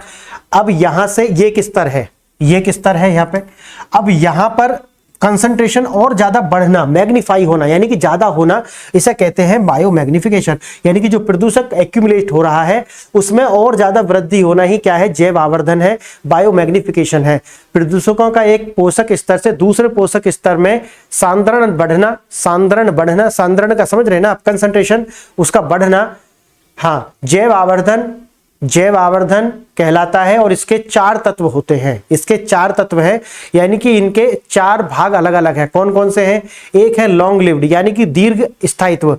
मैंने जैसे आपको बताया भाई, देखो इतने सारे एलिमेंट्स हो सकते हैं, बहुत सारे ऐसे पदार्थ हैं, जैसे कि प्लास्टिक है, वो बहुत दिन तक आपकी बॉडी के अंदर एक्यूमुलेट हो सकता है, क्योंकि जो वसा में घुलित है वो लॉन्ग टाइम तक रहेंगे, और जो पानी में घुलित है, यानी कि जो जल में घुलित है, वो आसानी से बाहर निकल जाएंगे, है ना। हाँ, तो जैसे जैसे वो वाटर के अंदर उनका जो डिसॉल्विलिटी है, यानी कि उनका जो घुलनशीलता है बढ़ती जाती है, उसी तरीका से वो नीचे आप देखेंगे इन चारों में गतिशील कौन होंगे, मोबाइल कौन से होंगे, जो एक स्थान से दूसरे स्थान पर चलेंगे और ये भी डिसॉल्व होंगे। वसा में विलयशीलता, सोल्यूबल इन फैट, और एक है जैविक सक्रियता, यानी कि बायोलॉजिकल एक्टिव। यानी कि 4 तरीका के जैव आवर्धन होते हैं। पहला होता है, लिखेंगे दीर्घ स्थायित्व, पहला इसमें लिखेंगे आप अपनी सुविधा अनुसार, आप फर्स्ट सेकंड थर्ड जैसे भी आप लिख सकें, लिखना है इसे, या इस तरीका से पॉइंट बना लेना। अगर आपने लिखा है तो इस टाइप का आपको बिंदी बना लेना है कोई भी, और लिखना है यहाँ पे दीर्घ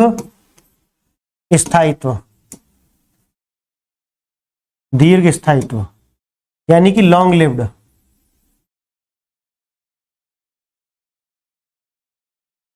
दूसरे पे आपको लिखना है गतिशीलता, यानी कि मोबिलिटी, मोबिलिटी या मोबाइल। ठीक है, तीसरा आप लिखेंगे वसा में घुलित,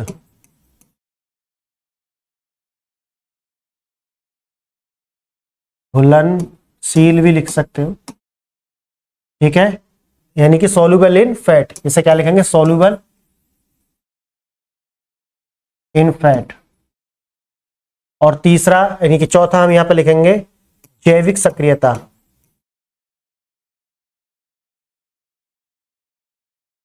जैविक सक्रियता यानी कि बायोलॉजिकल एक्टिव,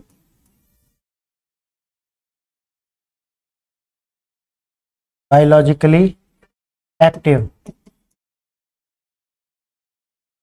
अब आप पहला डालेंगे और इसमें लिखना प्रारंभ करेंगे ना। इनका मैंने ये साइड में एक और मैप लगा दिया है, इसे आप देख लेंगे, इसे देख लेंगे आप। हाँ ये है, हाँ ये है, और इस मैप को आप देख लेंगे। आपको इतना ही याद रखना है जो मैंने आपको बताया है, वसा में जो घुलनशील होंगे उनमें ज्यादा स्थायित्व होगा, लॉन्ग लिव्ड में प्लास्टिक भी आ सकते हैं, क्योंकि जरूरी नहीं है कि वसा में घुलनशील नहीं है तो वो लॉन्ग लिव्ड नहीं रह सकता, या वो वसा में घुलनशील है तो वो जल्दी से एक्सक्रीट हो जाएगा। उसके डिफरेंट डिफरेंट टाइप्स हैं। मैं आपको एक अभी जो है जनरल बात बता रहा हूं, आपको ज्यादा डेप्थ में जाकर के नहीं बता रहा हूं। यह आने वाले समय में हम बहुत डेप्थ में जाकर के सारी बातों को देखने वाले हैं। आपका कार्य एक ही है, जितना बताता जा रहा हूं सबको कनेक्ट करते जाना है अकॉर्डिंग टू टाइम। आने वाले समय में मैं पिछली क्लासों को क्या करूंगा, कोट करना प्रारंभ करूंगा, जो मैंने ऑलरेडी बता दिया है मैं उन बातों को आपसे पूछना प्रारंभ करूंगा। तो उस टाइम पर आपको याद आना चाहिए कि हाँ सर आपने ये बताया था और ये इस तरीका से कनेक्ट हो रहा है, क्योंकि मेरा उद्देश्य है आपको इंटीग्रेटेड स्टडी कराना, यानी कि विषयों को जोड़ करके आपको पढ़ाना, ताकि आप लंबे समय तक मेमोराइज भी कर पाएं और उनके बीच में क्या सामंजस्य है, कार्य कारण सिद्धांत क्या है उन दोनों के बीच में, वो भी आप अच्छे से समझ पाएं। ये मेरा उद्देश्य है। ठीक है, अब आप लिखेंगे जैविक अन्योन्य क्रिया, बायोटिक इंटरेक्शंस, जैविक अन्योन्य क्रिया, बायोटिक इंटरेक्शंस, बायोटिक इंटरेक्शंस। कल कराए थे मैंने, इसके पीछे कुछ नहीं कराया अभी। चलो लिखेंगे यहां पे, लिखेंगे आप यहां पे जैविक अन्योन्य क्रिया, अन्योन्य क्रिया, अन्योन्य क्रिया को बोलते हैं इंटरेक्शन। इंटरेक्शन का मतलब क्या है, एक दूसरे के साथ वो किस तरीका से संपर्क में आते हैं, उन्हें बोलते हैं इंटरेक्शन। हाँ, संपर्क में आना, अन्योन्य क्रिया का मतलब है संपर्क में आना है, तो बोलेंगे बायोटिक इंटरेक्शन।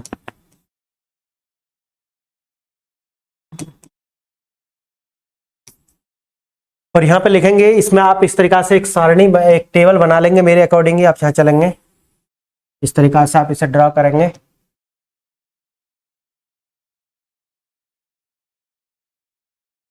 ठीक है, इस तरीका से आप इसे लिखेंगे और मेरे साथ बनाते हुए चलेंगे।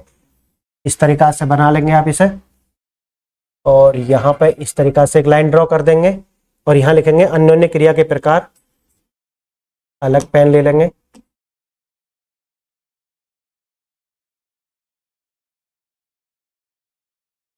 के प्रकार,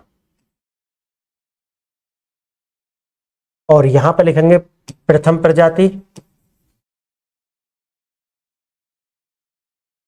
प्रथम प्रजाति, यहां लिखेंगे द्वितीय प्रजाति,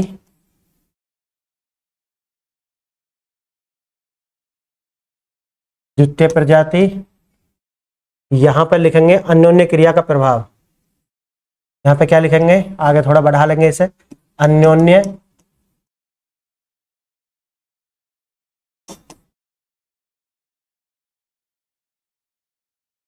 प्रभाव। ठीक है, आप मेरे साथ करते हुए चल रहे होंगे, मैं ऐसा आपसे उम्मीद करता हूं। आराम से बैठना नहीं है, ये कोई आसाराम बापूजी की कथा नहीं चल रही है। मेरे साथ एक्शन लेना है, एक्शन में आना है, जो बता रहा हूं उसे साथ साथ करते हुए चलना है, क्योंकि जब आप कार्य करेंगे तभी आपको उनके प्रभाव आते हुए दिखाई पड़ेंगे। आप लेट करके खाट में देख रहे हैं, बेड पर आप लेटे हुए हैं और देख रहे हैं, इससे इतना आपको फायदा होने वाला है नहीं। लेकिन अगर आप इस तरीका से अभी कहीं पर ट्रेवल कर रहे हैं और इस वीडियो को देख रहे हैं तो घर पे जा करके इसे एक बार और देख करके नोट्स जरूर बनाने हैं। ये मेरी आपसे बहुत बड़ी अपील है, आप अपील मान लें इसे या मेरा आदेश मान लें, ठीक है। हाँ, तो ये आपको करना है। चलो अब लिखना है मेरे साथ साथ। पहले में लिखना है सहजीविता,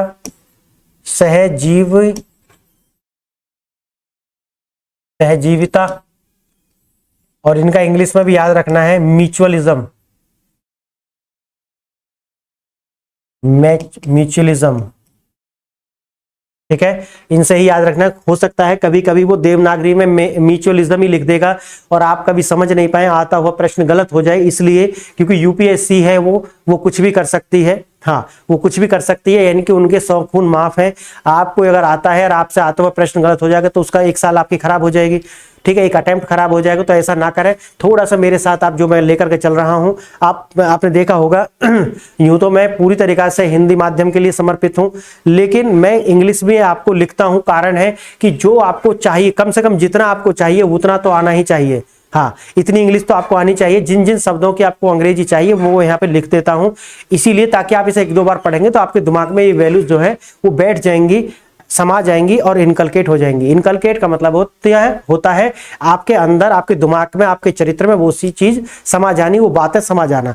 अब यहाँ प्रथम में लिखेंगे पॉजिटिव, यानी कि इसका जो प्रभाव है वो कैसा आता है, म्यूचुअल में दोनों को लाभ होता है। पॉजिटिव का मतलब जो मैं यहाँ कह रहा हूं, तो आप पॉजिटिव से क्या अर्थ निकालेंगे, पॉजिटिव से क्या अर्थ निकालेंगे, आपने अपने सराउंडिंग्स में ऐसे देखे होंगे कि दो जो थिंग्स है, यानी कि 2 वस्तुएं हैं, चाहे वो जीव है, वो एक दूसरे के साथ टच में आती हैं और एक दूसरे को क्या करती हैं, लाभ पहुंचाती हैं। यानी कि विन विन सिचुएशन इसे हम बोलते हैं, विन विन सिचुएशन, यानी दोनों के लिए ही विन विन सिचुएशन है, दोनों को लाभ होता है, ठीक है। हाँ, दोनों को लाभ होने की सिचुएशन को हम बोलेंगे, यहाँ भी प्लस आ जाएगा और दूसरी प्रजाति को भी क्या हो जाएगा, यहाँ प्लस आ जाएगा।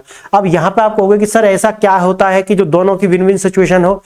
परागण आपने देखा होगा, परागण में परागणों को भोजन मिलता है। जैसे परागण का मैं उस दिन भी मैंने आपको बताया था क्या कुछ इसके विषय में, क्योंकि ये परागण शब्द एक बार और आया है, आपने पीछे शायद कहीं देखा है परागण, परागण शायद प्रीवियस लेक्चर में ही ये शब्द आया था। तो मैं आपको एक बार ऐसा बताता हूं। पहले देखो, आपने ये देखा होगा कि पौधे होते हैं, पौधे जो होते हैं, यानी कि जो आपकी जो ऑफस्प्रिंग आती हैं, ऑफस्प्रिंग जो आती है, यानी कि नेक्स्ट जनरेशन आप कैसे करते हैं, या तो वो सेक्सुअल होंगी या फिर असेक्सुअल होती हैं। यानी कि हाँ, या तो सेक्सुअल होंगी या फिर असेक्सुअल होंगी। तो यदि सेक्सुअल है तो 2 बॉडी एक दूसरे के कांटेक्ट में आती हैं तब होगा, और दूसरा जो असेक्सुअल होगा वो कैसा होगा, यानी कि वो माध्यम से होगा।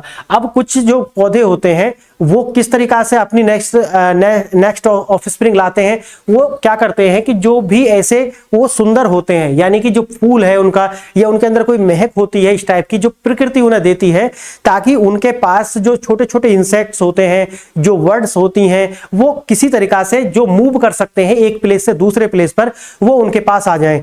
आने के बाद में जब वो यहां पर बैठेंगे, अब जैसे मैं दोनों एग्जांपल लेकर के चल रहा हूं, आपको साथ साथ ध्यान रखना। अगर कोई ऐसी वर्ड है, ऐसी कोई चिड़िया है, कोई भी पशु पक्षी है जो उड़ सकता है एक से दूसरे, अब कोई ऐसा फल हो सकता है कि जिसे वो खाए और खाने के बाद में वो अपने किसी गंतव्य पे चला जाए, कहीं दूर चला जाएगा, वहां जाकर के वो क्या करेगा, एक्सक्रीटा करेगा। उस एक्सक्रीटा के अंदर ही क्या निकलेंगे, वो बीज निकलेंगे। वो बीज क्या करेंगे, वहां पर भी वृक्ष बन जाएंगे। अब आगे समझ में, यानी कि एक जो पेड़ है उसने अपनी जो ऑफस्प्रिंग है वो किस तरीका से वहां तक पहुंचाई, एक किसी पक्षी के माध्यम से। तो ये ही क्या है, परागण है। और इसका जो दूसरा जो एग्जांपल है वो है ये जो लेकर के आते हैं हम इसे, फूल जो होते हैं ना, फूल वाले पौधे, उनके लिए लेकर के आते हैं। अब जैसे कि आपने देखा होगा कि जो फूल खिलता है, मैं इसे आपको बायोलॉजी में पढ़ाने वाला हूं, तो उसके ऊपर क्या होते हैं, ये पराग होते हैं, ये पराग, यानी कि इस तरीका के आपने देखे होंगे, ये पराग होते हैं।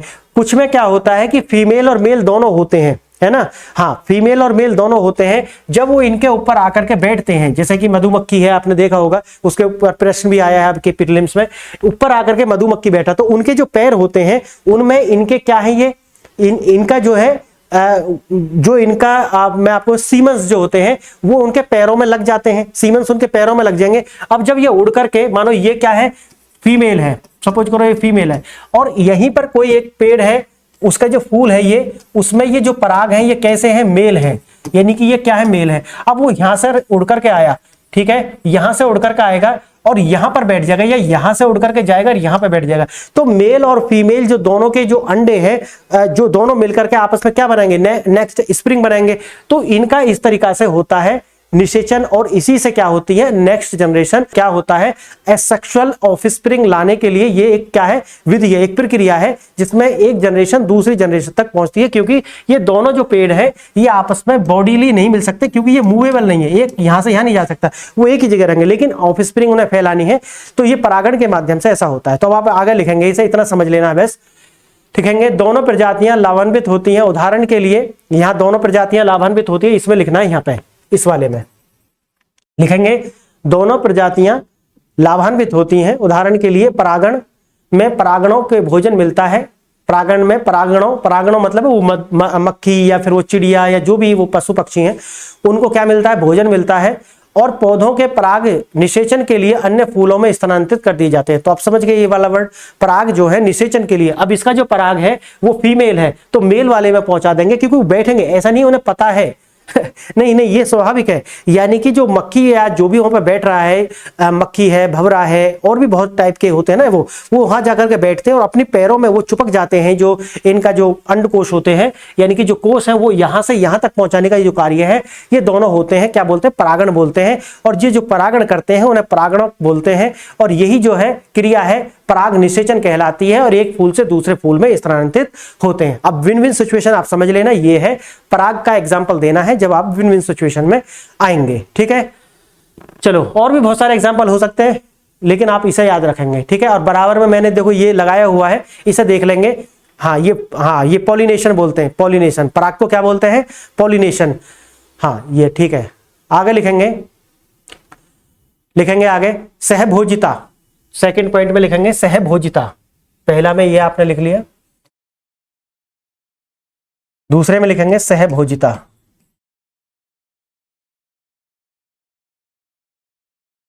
और अंग्रेजी में इसे क्या लिखते हैं, कोमेंसलिज्म। सहभोजिता को कोमेंसलिज्म। मैंने जैसा आपको बोला है, ये अंग्रेजी में भी याद रखना है, कोमेंसलिज्म, COMMENSALISM, कोमेंसलिज्म। समझिए, कोमेंसलिज्म। अब मैं बताऊंगा याद कैसे करने, ना भूल जाते हैं। हिंदी में भी अब आप याद रखना, कुल मिलाकर के याद रखने की बहुत सारी ट्रिक्स होती हैं। ट्रिक्स क्या है, इसे हम बोलते हैं ब्रेन एक्सरसाइज होती है, जिन्हें rhyme method of the memorisation. ये मैंने एक बार बोला भी था कि मैं इसके लिए कोई क्लास लेकर के आऊं। अगर कुछ लोगों को आवश्यकता हो तो कमेंट करना और बताना कि क्या मेमोराइज टेक्निक्स आपके लिए कोई वीडियो में लेकर के आऊं, ताकि आप एक बुक को एक दिन में याद कर लें, एग्जैक्ट याद कर लें जैसे हम बोलते हैं। वो कैसे कर सकते हैं मैं आपको बताऊंगा, अगर आप कमेंट करते हैं तो उसके ऊपर कभी मैं टाइम निकाल के एक वीडियो बना दूंगा। अब आप लिखेंगे फिलहाल यहां पर प्रथम जो है उसको क्या होना है, लाभ, और दूसरे को कुछ नुकसान नहीं होना। पहले को क्या होना है, लाभ, और दूसरे को कोई नुकसान नहीं होना। अगर दो इंटरेक्शन करते हैं, दो जीव सजीव जो भी हैं, वो अगर इंटरेक्शन करते हैं, एक को उनमें से लाभ हो जाएगा और दूसरे को कोई हानि नहीं होनी। बस ये है कोमेंसलिज्म। लिखना इसके अन्योन्य क्रिया में, इस वाले में लिखना, यहाँ पे लिखेंगे आप, एक प्रजाति को लाभ होता है और दूसरी प्रजाति अप्रभावित रहती है। एक प्रजाति को लाभ होता है और दूसरी प्रजाति अप्रभावित होती है। उदाहरण के लिए गाय के गोबर में क्या लग जाते हैं, गाय के गोबर में गुरबीला बोलते हैं उसे, गुरबीला। हाँ, तो गुरबीला जैसा हम बोलते हैं गोबर भृंग, गोबर भृंग, गुरबीला को क्या बोलते हैं, गोबर भृंग। याद रखना है आपको, देख लेना। गोबर भृंग को भोजन और आश्रय प्रदान करता है। भृंगों का गाय पर कोई प्रभाव नहीं पड़ता। देखो गाय के गोबर पर वो जीवित है, लेकिन गाय को कोई प्रभावित नहीं है। लेकिन जो बीटल्स है, वो जिसे हम गाय का क्या बोलते हैं, गोबर का भृंग बोलते हैं, गुरबीला बोलते हैं, उसे फायदा हो रहा है। क्योंकि वो अपने जीवन चला रहा है। जैसे कि साइड में आप पिक्चर देख रहे होंगे, ये वाला इमेज देख रहे हैं। हाँ, इसमें जो मैंने लगाया हुआ सेम यही स्थिति होती है, गाँवों में बड़ी देखने के लिए मिलती है। इसे मैं कहता हूँ ऑब्जर्वेशन। अगर आप गाँव में रह रहे हैं ना, तो आपको कहीं ना कहीं बहुत फायदा होने वाला है यूपीएससी में। आपको पता है कि जो लोग शहरों से आते हैं, कहीं ना कहीं उन्हें जो ये ऑब्जर्वेशन है वो नहीं मिलता। पढ़ लेते हैं वो सही है, लेकिन बहुतों को पता नहीं होता कि जो गेहूं है उसका पौधा होता है या उसकी बेल होती है। हाँ, पता नहीं होता। इसलिए आपको, अगर आप गांव में हैं तो आपको, आप ये मत समझना कि मैं डिसएडवांटेज हूं। हाँ, मानना हूं कि मैं शिक्षा की वजह से आप डिसएडवांटेज रहे हो, लेकिन आने वाले समय में ये सब कुछ सुधर रहा है। हाँ, लेकिन आने वाले समय में सब कुछ सुधर रहा है, लेकिन आपके पास में एक एडवांटेज है, अगर आप गांवों में रह रहे हैं तो ये सब चीज आपको देखने के लिए मिलेंगे। शहरों के बच्चे अगर इस पिक्चर जो मैंने लगाई है देखेंगे तो सोचेंगे क्या है। हाँ, ये वाली देख गए। हाँ, चलो देखते हैं अब आगे। तीसरा लिखेंगे स्पर्धा। तीसरा लिखेंगे स्पर्धा। तीसरा है स्पर्धा।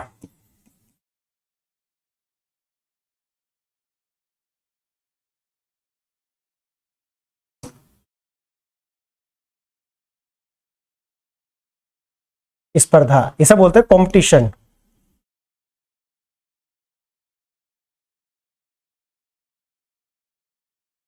कंपटीशन क्या बोलते हैं इसे? कंपटीशन, प्रतिस्पर्धा या स्पर्धा। गांधी जी क्या कहते थे आपको पता है? गांधी जी कहते थे कि स्पर्धा नहीं होनी चाहिए। और मैं आपको बताऊं, जो अध्यात्म के जो लोग हैं, जो अध्यात्म के जानकार हैं, वो स्पर्धा को नेगेटिव मानते हैं। समझ गए आप? भारत जैसे देश में अगर हम भारत के डीएनए की बात करें, हम भारत की वास्तव में उस मूल अवधारणा की बात करें, तो स्पर्धा भारत की जो आइडियोलॉजी है उसमें एग्जिस्ट नहीं करती। हम स्पर्धा को नेगेटिव मान के चलते हैं, ये नकारात्मक है। लेकिन अगर आप इसे साइंस की भाषा में समझें या आप इसे कैपिटलिज्म की भाषा में समझें, मैं दोनों एग्जांपल आपको लेकर के चल रहा हूं, तो ये बेहतर है। अब कहेंगे आप ये सर कैसे बेहतर है? ये बेहतर इसलिए है, आपने एक थ्योरी पढ़ी होगी, survival of the fittest. Survival of the fittest यानी कि जो सबसे ज्यादा फिट है वही सर्वाइव करेगा। पढ़ा है आपने? हाँ, ये जो सबसे ज्यादा फिट है वो सर्वाइव करेगा। इसका मतलब है वो उसके अंदर एजिलिटी है। एजिलिटी है कि वो एक स्पेसिफिक तापमान पर जीवित रह सकता है, वो एक स्पेसिफिक जो पानी है, एक स्पेसिफिक गर्म पानी में जीवित रह सकता है, या एक स्पेसिफिक वाटर की सैलिनिटी में जीवित रह सकता है, या उसको कंज्यूम कर सकता है। ये उसकी एजिलिटी है। तो जो कंपटीशन है अगर वो होगा तो उससे बेटर निकल के आने वाला है। अब आगे समझ में, अगर कंपटीशन है तो बेटर निकल के आना। उदाहरण के लिए आप यूपीएससी को लीजिए।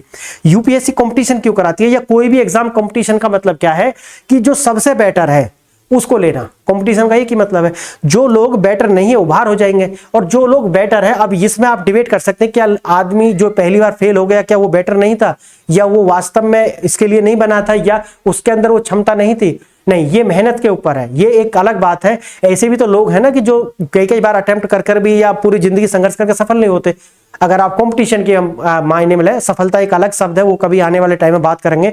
सफलता का मायना क्या है, इसका मतलब क्या होता है, सफलता हम किसे कह सकते हैं, क्या इसका कोई दायरा है, या फिर ये सिर्फ एक ओपन हैंडेड वर्ड है, यानी कि इसकी कोई सीमा नहीं है, आप इसे चाहे जैसे करें। वो मैं आगे आने वाले बता रहा हूं, आगे वाले टाइम में आपको बताऊंगा इसका विषय में।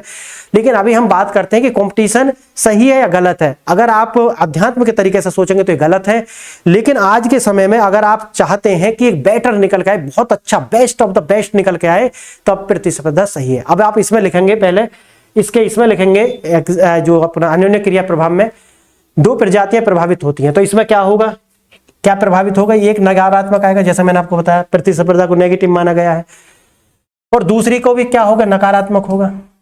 अब आप समझ गए होंगे प्रतिस्पर्धा नकारात्मक है। ये है किस सेंस में है, ये दोनों को नुकसान होना है, दोनों को नुकसान होना है। अब आप इसे कहीं भी जोड़ सकते हैं, जो जीत गए हैं वो भी हार गए हैं, और जो हार गए हैं वो तो हारे हुए हैं। समझ गए? ये नहीं है कि जो एक बार सफल हो गया, प्रतिस्पर्धा से निकल गया, क्या वो हारेगा नहीं, या ऑलवेज वो अमर हो गया, नहीं, वो भी जाना है, और जो हार गया वो तो जाना है। कुछ इस तरीका से आप इसे जोड़ें तो आप याद रख पाएंगे। दो प्रजातियां प्रभावित होती हैं, दोनों प्रजातियां इसमें क्या होगी, नकारात्मक रूप से प्रभावित होती, क्योंकि नकारात्मक साइन लगा हुआ है। दूसरा देखेंगे, दूसरा पॉइंट डालेंगे इसी में। ये दो प्रजातियां एक ही भोजन खाती हैं, यानी कि ऐसी प्रजातियां हैं उनके लिए, मतलब यूपीएससी एक ही एग्जाम है, दोनों यानी 100 या लाख या 10 लाख लोग एक ही एग्जाम के लिए लड़ रहे हैं, यानी कि दोनों का जो भोजन है वो एक ही है, और दोनों के लिए पर्याप्त भोजन नहीं है, यानी कि सीट पूरी नहीं है। सीट तो वही है 800, 900, 1000, और बच्चे कितने हैं, 10 लाख, और हर बार उनमें क्या है, इंक्रीज हो रहा है, यानी कि संख्या लगभग बढ़ ही रही है। हाँ, तो प्रतिस्पर्धा ज्यादा हो जाएगी। हाँ, दोनों को कम से कम भोजन तक पहुंच प्राप्त हो सकती है, भाई कम से कम भोजन उन्हें मिलेगा, सीधी सी बात है। क्योंकि यदि वे अकेले होते तो भोजन पर्याप्त मात्रा में उपलब्ध होता। अब जो समान मात्रा का जो भोजन है वो दोनों पर बढ़ जाएगा, दोनों पर बढ़ जाएगा, और कमी से दोनों के दोनों पीड़ित होंगे, दोनों ही इसकी कमी से जूझेंगे। उदाहरण के लिए भोजन आवास की समस्या, भोजन आवास की समस्या भारत के अंदर क्या देखते हैं, पिछले आप जब से भारत आजाद हुआ है उसके बाद में कैसी कैसी मूवी आई, रोटी कपड़ा मकान मूवी देखी है ये आपने, नहीं देखी तो इसे देखना, रोटी कपड़ा मकान। और भारत में अभी जो चल रहा है 2024 तक सबके लिए आवास उपलब्ध कराना, ये भी क्या है, रोटी कपड़ा मकान ही है ना। हाँ, तो हम ज्यादा अभी जो अगर हम सोशल एंगल पर हम बात करें, सोशल पैमाने की हम बात करें, तो अभी भी हम रोटी कपड़ा मकान पर ही चल रहे हैं। हाँ, जो मकान है, रोटी की जगह जो आटा है वो डाटा ने ले ली है, इतना तो अंतर है। अब आटे के लिए नहीं लड़ रहे हम, डाटा के लिए लड़ रहे हैं। हाँ, तो वह है, लेकिन अब उसमें ये भी जुड़ जाएगा, रोटी कपड़ा डाटा और मकान, ये सब हो जाएगा। भोजन के आवास की समस्या है, चूहों की कमी का प्रभाव बिल्ली को और सांप पर दोनों पर पड़ेगा, वही है। तो दोनों ही क्या है, दोनों के लिए अपना अपना समस्या है। अब लिखेंगे चौथा है इसका, ये फोर्थ पॉइंट है, फोर्थ पॉइंट लिखेंगे परभक्षण, पैरासाइट, परभक्षण, परभक्षण यानी कि हाँ प्रेडेटिशन, ठीक है, इसे क्या बोलते हैं हम, प्रीडेटिशन, यानी कि एक दूसरे का शिकार करना, परभक्षण दूसरे का भक्षण करना। हाँ, प्रीडेट जानते ना, हाँ प्रे से ही निकला ये वर्ड, प्रे, प्रे मतलब शिकार करना, और ये जो प्रीडेट करना मतलब ये भी क्या है, ये भी क्या है, भक्षण करना, दूसरे को खा लेना। तो इसमें जो खाएगा उसे तो लाभ हो रहा है, जो खाएगा उसे तो क्या है रहा है, लाभ, लेकिन जिसकी जान जा रही है, जिसकी जान जा रही है उसे तो भाई हानि होगी, उसकी तो जान चली गई। हाँ, तो इसमें लिखेंगे एक प्रजाति, यहां पर आगे लिखेंगे इसमें, इस जहां मैं ये एक्सप्लेन कर रहा हूं वहां पे लिखेंगे आप। हाँ, इसमें लिखेंगे एक प्रजाति को लाभ होता है और दूसरी को हानि होती है। उदाहरण के लिए मछली परजीवी को मारती है और खाती है, मछली छोटी मछली को खाती है ना। हाँ, मैं अभी जो पीछे आपको समझाया था, हाँ परजीवी को खाती है। और जैसे शेर द्वारा हिरण का शिकार, तो शेर को तो खाना मिल गया लेकिन हिरण तो अपनी जान से चला गया ना। हाँ, और एक और लिखेंगे परजीविता, परजीविता यानी कि दूसरे पर अपने भोजन के लिए क्या करना है, दूसरे पर अपनी भोजन के लिए निर्भर होना, परजीविता।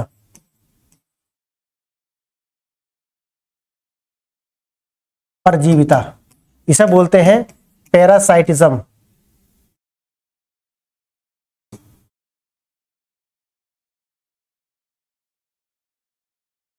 पैरासाइटिज्म, पैरासाइटिज्म, पैरासाइट का मतलब होता है पर निर्भर, है ना। हाँ, पैरासाइट लिखेंगे इसमें।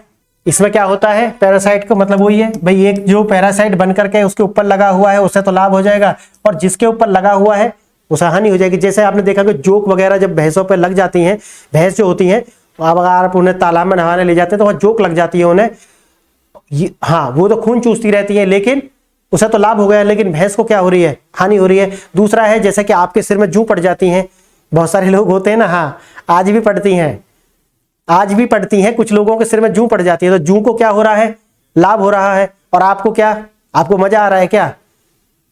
अच्छा, ये भी एक स्टेज, हाँ ये भी एक स्टेज है कि जब आपको मजा आने लगता है, मतलब जू आपको काट रही है और आपको मजा आ रहा, क्यों, क्योंकि आप खुजा रहे हैं, खुजाने का तो अपना मजा है। हाँ, तो वो मजा भी आता है, ये बात सही, हाँ ये बात सही है, लेकिन कहीं ना कहीं आपको नुकसान हो रहा है। आप इसे कुछ ही तरीका से आप परिभाषित कर रहे हैं, वो अलग बात है कि नहीं सर मुझे तो अच्छा लगने लगा है अब, क्योंकि जू काटती हैं तो मैं खुजाता हूँ और उससे मुझे आनंद की अनुभूति होती है। हाँ, वो अलग ही, वो आप मतलब परम आनंद में पहुंच गए हैं, वो तो एक अलग बात हो गई। अब मैं नॉर्मल आदमियों की बात कर रहा हूँ, जैसे कि मैं हूँ या बहुत सारे नॉर्मल इंसान होते हैं, उन्हें मजा नहीं आता। हाँ, आप आगे लिखेंगे इसमें, इसका जो अन्योन्य प्रभाव है, प्रभाव में आप लिखेंगे एक प्रजाति को लाभ मिलता है और दूसरी को प्रजाति को हानि होती है। उदाहरण के लिए जैसा मैंने आपको बताया है, रक्त चूसक जो होते हैं, जैसे रक्त चूसने वाली जो टिक होती है, टिक मतलब वो जूं टाइप की जो होती है, हाँ अमरबेल दूसरे पौधे पर लग जाती है। आपने देखी होगी कि जो बेरी होती है, बेरी उनके ऊपर पीली पीली सी एक बेल चढ़ जाती है ना, उसे बोलते हैं अमरबेल। हाँ, वो बेल जो होती है वो क्या है, हाँ फोटो, हाँ ये इमेज लगाया हुआ मैंने, इसे देख लेना बराबर में। हाँ ठीक है, तो वो क्या करती है, पेड़ को तो क्या है, पेड़ को तो कोई लाभ हो ही नहीं रहा, बल्कि नुकसान हो रहा है। नुकसान क्या हो रहा है बताना मुझे, पेड़ को क्या नुकसान हो रहा होगा, मैं देखना चाहता हूं आपकी सोच कार्य करने लगी है या नहीं करने लगी। अब जो मैं बताऊंगा आपके दिमाग में अगर वो आया है तो समझ लेना कि आप सही दिशा में हैं, आप मेरी बात पकड़ पा रहे हैं। पेड़ को नुकसान होता है क्योंकि पेड़ क्या करता है, फोटोसिंथेसिस। आ गया समझ में? तो जब बेल उसके ऊपर लग जाएगी तो फोटोसिंथेसिस के लिए कम स्पेस बचेगा, समझ गए ना? वो पेड़ को तो ढक लेगी ना वो। अब पेड़ क्या है, अपना भोजन कम बना पाएगा, हाँ, तो उसकी ग्रोथ को प्रभावित करता है। सही है, तो ये है, अगर यही आपके दिमाग में आया था तो समझ लो आप सही दिशा में हैं, एकदम सही दिशा में चल रहे हैं आप। हाँ, अब एक लिखेंगे आप, इसका है ये 4th पॉइंट है क्या, 6th पॉइंट है, 6th पॉइंट लिखेंगे आप। 6th पॉइंट लिखेंगे सहभोजिता है। सहभोजिता तो आपको अभी मैंने बताया था, ये क्या है, असहभोजिता, इसे क्या बोलते हैं, अमेंसलिज्म। अमेंसलिज्म, जहां ए लगा है वो नकारात्मक यानी आ के अर्थ में लग गया ए, ऊपर कमेंसलिज्म बताया था, कमेंसलिज्म का उल्टा क्या हो जाएगा, अमेंसलिज्म, और उसी का उल्टा परिभाषा करना है, यानी कि यहां माइनस हो जाएगा और यहां पर 0 हो जाएगा, वहां क्या था, प्लस था, है, हाँ, लिखना। अमेंसलिज्म में लिखेंगे एक प्रजाति नुकसान में रहती है जबकि दूसरी प्रजाति अप्रभावित रहती है, यानी कि एक को नुकसान हो रहा है, दूसरी को कोई फायदा भी नहीं हो रहा। समझ गए आप? दूसरी को कोई फायदा नहीं है लेकिन पहली को नुकसान हो रहा है। उदाहरण के लिए आपने देखे होंगे कि जो पेड़ की छाया में कोई दूसरे जब पौधे आ जाते हैं तो उनकी ग्रोथ रुक जाती है। क्यों रुक जाती है? आ गया दिमाग में? हाँ, यही मैं चाहता हूं कि ये आपके दिमाग में आना चाहिए, क्योंकि सर फोटोसिंथेसिस रुक जाएगी सन की उपस्थिति में ही, तो वो क्या करते हैं, फोटोसिंथेसिस करते हैं, और जैसे ही वो छाया में आ जाएंगे, लोग इसे चमत्कार बताते हैं। आपको मैं मजे की बात बताता हूं कि पेड़ की छाया में जो छोटे वृक्ष आ जाते हैं उनकी ग्रोथ रुक जाती है। अब मैं छोटा था, मैंने पूछा कि अपने परिवार में जो भी मुझे उस टाइम में थे, मैंने कहा कि ये क्यों रुक जाती है। उन्होंने मुझसे बताया कि पेड़ की ग्रोथ रुक जाती है, और मैं था जिज्ञासु, मैंने कहा कि पेड़ की ग्रोथ क्यों रुक जाती है। उन्होंने कहा यही तो भगवान की महिमा है, भगवान की महिमा में अडंगा मत डाल। मैंने कहा कि इसमें अडंगा क्या डाल रहा हूं, मैं तो पूछ रहा हूं ना कि ग्रोथ क्यों रुक जाती है। उन्हें पता नहीं होगा शायद, क्योंकि पुराने लोग थे तो उस साथ ज्यादा विज्ञान में रुचि रखते नहीं थे। उन्होंने कहा कि तू यही शांत हो जा, इसमें कुछ मत कह, क्योंकि ये पाप है, ये पाप है। आपने गांवों में सुना होगा कि रात में पेड़ मत छेड़ो, क्योंकि पेड़ रात में छेड़ना पाप है। अब आपको इसका विज्ञान समझ में आता है, रात में पेड़ क्यों नहीं छेड़ने चाहिए? आप मुझे सोच करके इस कमेंट बॉक्स में बताएं, मैं नेक्स्ट वीडियो में आपको ऐसा बताने वाला हूं कि रात में हम पेड़ों को क्यों नहीं छेड़ते। क्या ये वास्तव में पाप है, या आपको जो बताया गया वो सही है, या जो मैं बताऊंगा मैं विज्ञान के आधार पर बात करने वाला हूं। क्योंकि हमारा जो 8th ड्यूटी है संविधान में, वो क्या है, बोलना आ गया याद आपको? 8 फंडामेंटल ड्यूटी, 8वें नंबर की कौन सी है? Scientific temperament. तो मैं आपका साइंटिफिक टेम्परामेंट डेवलप कर रहा हूं, यानी कि मैं संविधान के अकॉर्डिंग अपनी ड्यूटी निभा रहा हूं। आप निभा रहे हैं या नहीं निभा रहे मुझे नहीं पता, ठीक है, मैं अपनी ड्यूटी निभा रहा हूं। अब लिखेंगे आप, इसमें लिखेंगे उदाहरण के लिए एक बड़ा पेड़ जब छोटे पेड़ को अपनी छाया में ले लेता है तो छोटे पेड़ की वृद्धि रुक जाती है। तो इससे क्या होगा, बड़े पेड़ को क्या कोई फायदा हो रहा है, बताना मुझे। क्या बड़े पेड़ को कोई फायदा हो रहा है उस छोटे पेड़ को छाया में रख करके? उसकी कोई जातिगत दुश्मनी तो नहीं है ना छोटे पेड़ से? क्या आप वहां पे भी ये थ्योरी लगाते हैं? नहीं भाई, वहां में ऐसी थ्योरी मत लगाइए, क्योंकि बड़े पेड़ की छोटे पेड़ से कोई दुश्मनी नहीं है। ऐसा करना उसे कहीं नहीं पढ़ाया गया है, बल्कि ये एक कोइंसिडेंस है। कोइंसिडेंस यानी कि बस हो गया, वो छोटा पेड़ उस बड़े पेड़ की छाया में आ गया, ये कोइंसिडेंस है। लेकिन बड़े पेड़ को ऐसा करने में कोई रुचि भी नहीं है और उसका कोई लाभ भी नहीं है। लेकिन छोटे पेड़ को बताना क्या हो गया, हानि हो गया। छोटे पेड़ को हानि हो गया, भाई छोटे पेड़ को हानि हो गया है, आप इतना समझ लें। और ये जो बराबर में आप देख रहे हैं ना, देखना ये जो इमेज लगाया हुआ है, इसमें आप देख करके समझ जाएंगे कि छोटा पेड़ है, देखो बड़े पेड़ की छाया में आ गया और किस तरीका से उसकी जो वृद्धि है वो रुक गई है। हाँ, अब आगे एक लास्ट है इसका, ये लिखेंगे, ये है तटस्थता यानी उदासीनता, या न्यूट्रलिज्म, न्यूट्रलिज्म लिखेंगे। सातवां है तटस्थता या फिर उदासीनता, और इसको इंग्लिश में क्या बोलते हैं,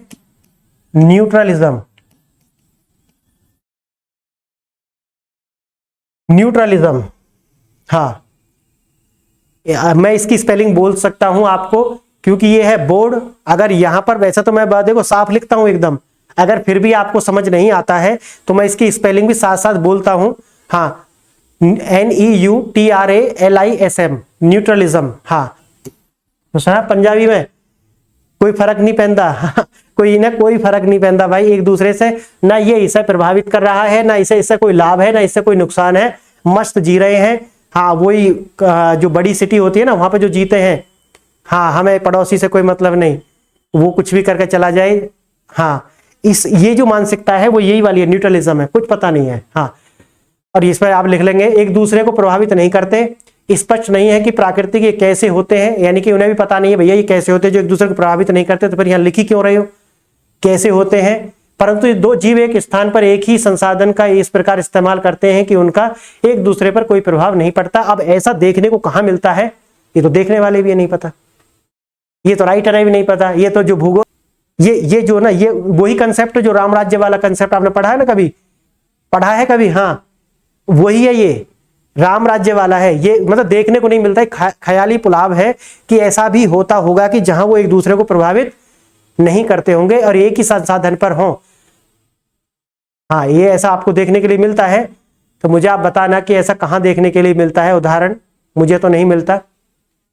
ठीक है फ्रेंड्स, यहां पर ये लेक्चर मैं कंक्लूड करता हूं। लेक्चर में हम देखेंगे बायो जियोकेमिकल साइकिल्स, हाँ, जैव भू रासायनिक चक्र, ये हम देखने वाले हैं। यहां तक हूं, आपने मेरी बातों को बड़े ध्यान से सुना, इसके लिए बहुत बहुत धन्यवाद। नमस्कार।